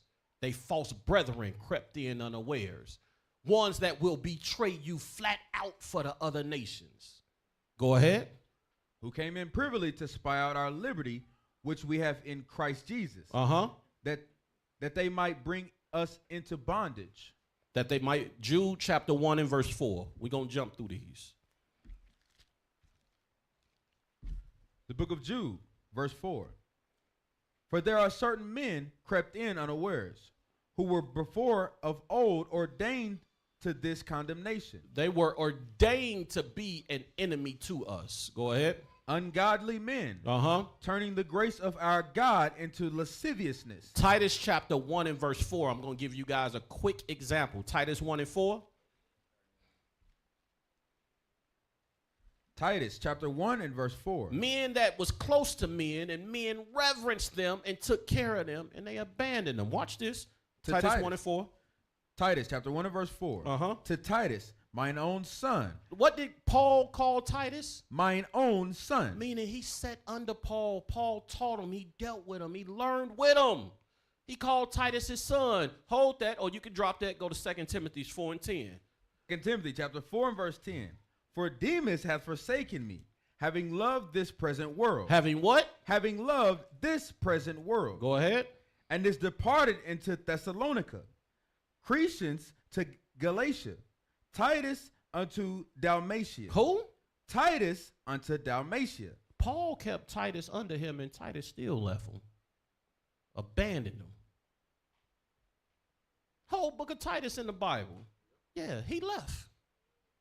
He gone. 2 Timothy 3 and 1. 2 Timothy chapter 3 and verse 1. This know also, that in the last days perilous times shall come. For men shall be lovers of their own selves. Covetous, boasters, proud, blasphemers, disobedient to parents, unthankful, unholy, without natural affection, truce breakers, false accusers, incontinent, fierce, despisers of those that are good. All of these are traits of men. Watch the next one. Traitors. What? Traitors. A lot of men gonna be traitors. Why? Because you sitting in here enemy anyway. You feigning yourself like you really want to keep the commandments and see your people prosper and succeed, and when that time comes, you gonna betray everyone. Gotta be careful of these people. Go ahead. Heady, high-minded, lovers of pleasures more than lovers of God. Because if you are a lover of God and you had an art with a brother or an art with a sister, you'd fix it. You'd be a man like you supposed to and go to that man and say, hey, look, I don't like the way that you speak to me, bruh. Like I X, Y, and Z, boom, boom, bam. It's what we got going on. Hey, man, I don't like that you X, Y, and Z. And you handle situations as they present themselves instead of letting a root of bitterness gain inside your soul, inside your spirit. Now every time that person name brought up, every time they walk in the room, you walk out the room. There's something inherently wrong with you when you do that, not them. Sometimes the avoiding of confrontation creates that spirit of bitterness within you. Having an issue with someone and not discussing the issue and letting it linger is coming back. It's coming back. Or that registry of things that you did to me that you got in the back of your mind. Well, I know she like this because I remember the last time when such and such happened and she did such and such. Dang, I thought we was done with that. How many Day of Atonements been passed since then? This is the thing that we got to reflect within ourselves and fix within ourselves. 1 Peter chapter 1 and verse 22. I'm almost done.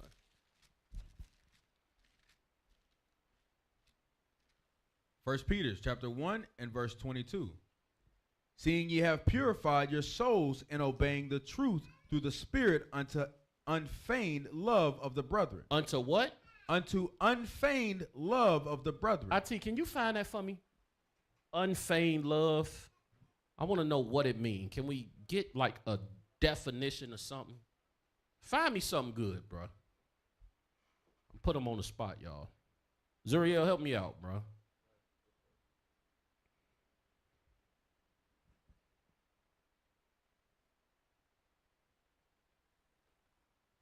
Unfeigned love of the brethren.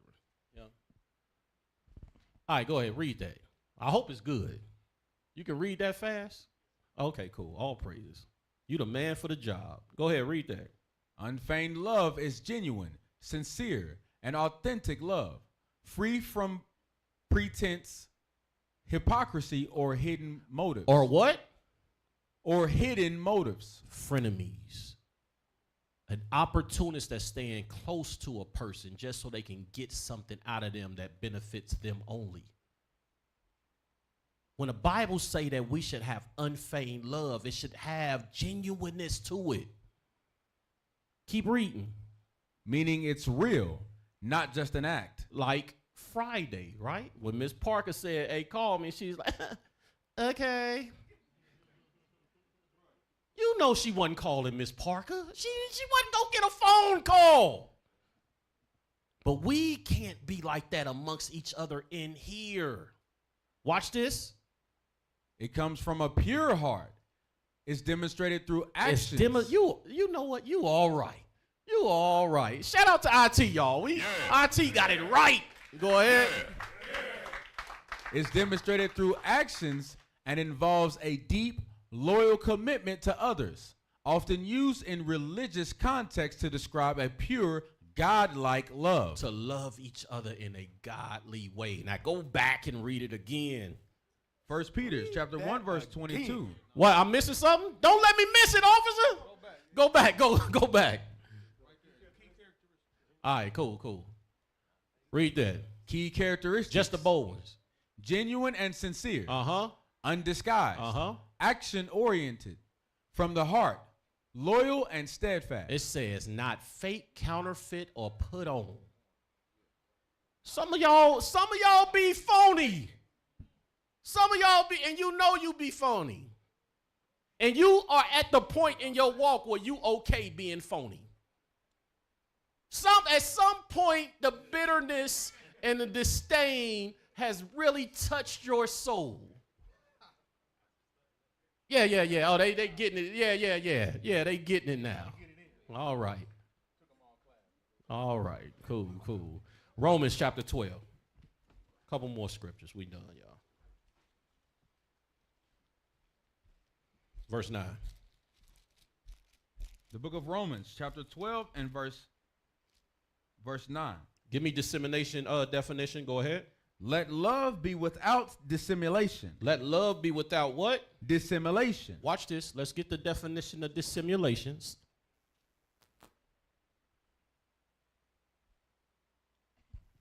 Dissimulation. Concealment of one's thoughts, feelings, or character. Pretense. So he said, let love be without you being phony. Go ahead. Read some of the similarities. Pretense. Disassembling. Mispresentation. Deceit. Dishonesty. And dishonesty. The Bible's saying, let love between y'all be without deceit, dishonesty, duplicity, lying, guile. I'm not reading the rest of those. I'm not gonna read those. We good. Y'all get the point? Yes, all right. Go back to the scripture. Romans chapter 12, verse 9. Mm-hmm. Let love be without dissimulation. Abhor that which is evil. Cleave to that which is good. Verse 10 is what we need. It's what we need. Read verse 10. Be kindly affectionate one to another. Listen, it ain't that hard, y'all. We fighting the same fight. We go through the same struggle. I got to put in the Sabbath letter just like you. I got to ask for new moons off just like you. I'm nervous when I put it in just like you. I want to go to tabernacles just like you. It's not that hard. We got so much in common. It should be easy for us to love on one another. Come on. Nobody else on the planet fighting the fight except us. You could be Egyptian. You could be a Muslim. I had to learn how to sew the fringes on the clothes too. I'm struggling with fringe prices right now just like you. Yeah. Them joints is expensive. When they do that. If we can learn how to focus on what we got in common and positive with each other, rather than focusing on our differences. How strong and how mighty could we be? Come on. How much could we accomplish together? If I looked at the things that you did bad as the anomaly instead of the things that you did good. If we focused on seeing the best in each other instead of the worst in one another. That same person that you don't like or that you have disdain for or envy for, love the Lord.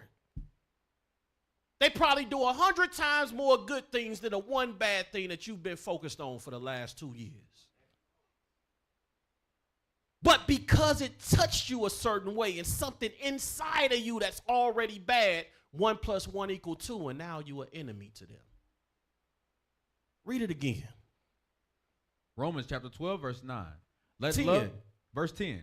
Be kindly affectionate one to another with brotherly love and honor, preferring one another. To prefer someone means I'd rather be with you than anybody else. I'd rather be in this room right now than anywhere else on the planet Earth. Imagine if you really felt like that and that was real. If you really rather be sitting next to the brethren than at a bowling league, at a basketball game, at a checkers tournament. This is the highlight of the week. Them other days just, all right, I'm just trying to get by till I can get to the Lord's Sabbath. So I'm going to be around the brothers. And we're going to bring it out all day long. We're going to be there from 10 o'clock to 10 o'clock, damn it. 2 in the morning, kids over there asleep. Daddy, I'm ready to go home. They be looking desperate. Sit. You know what I've been through this week? There's finally some relief. The love of brethren. To love being around each other. Sirach 6:1. Close it out there. Sirach chapter 6 and verse 1. My son be like, I'm hungry.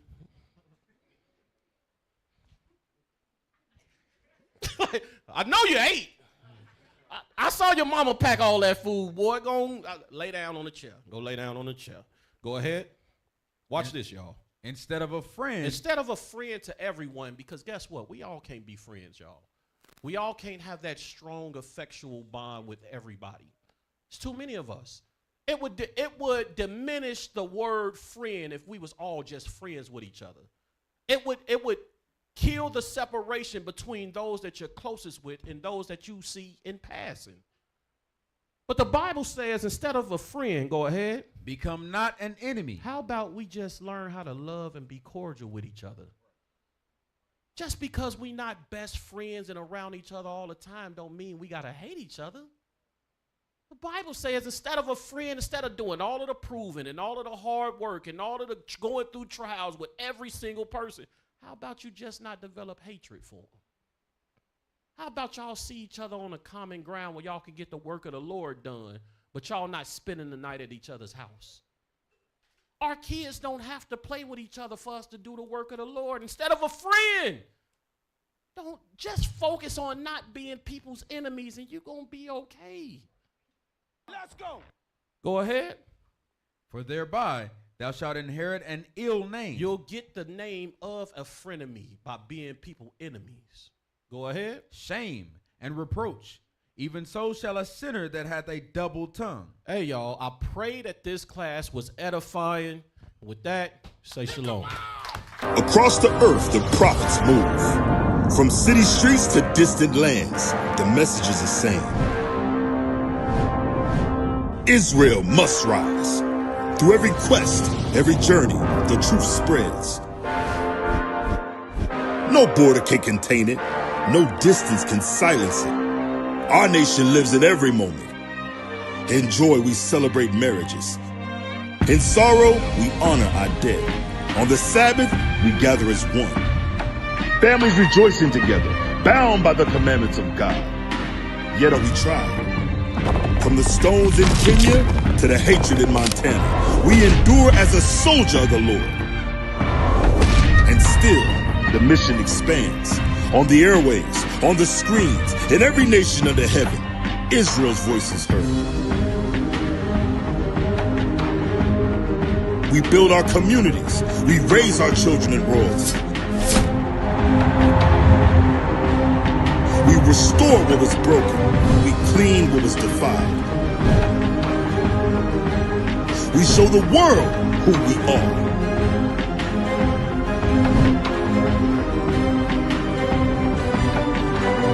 This is Israel united in Christ. Nation in motion. Nation endures.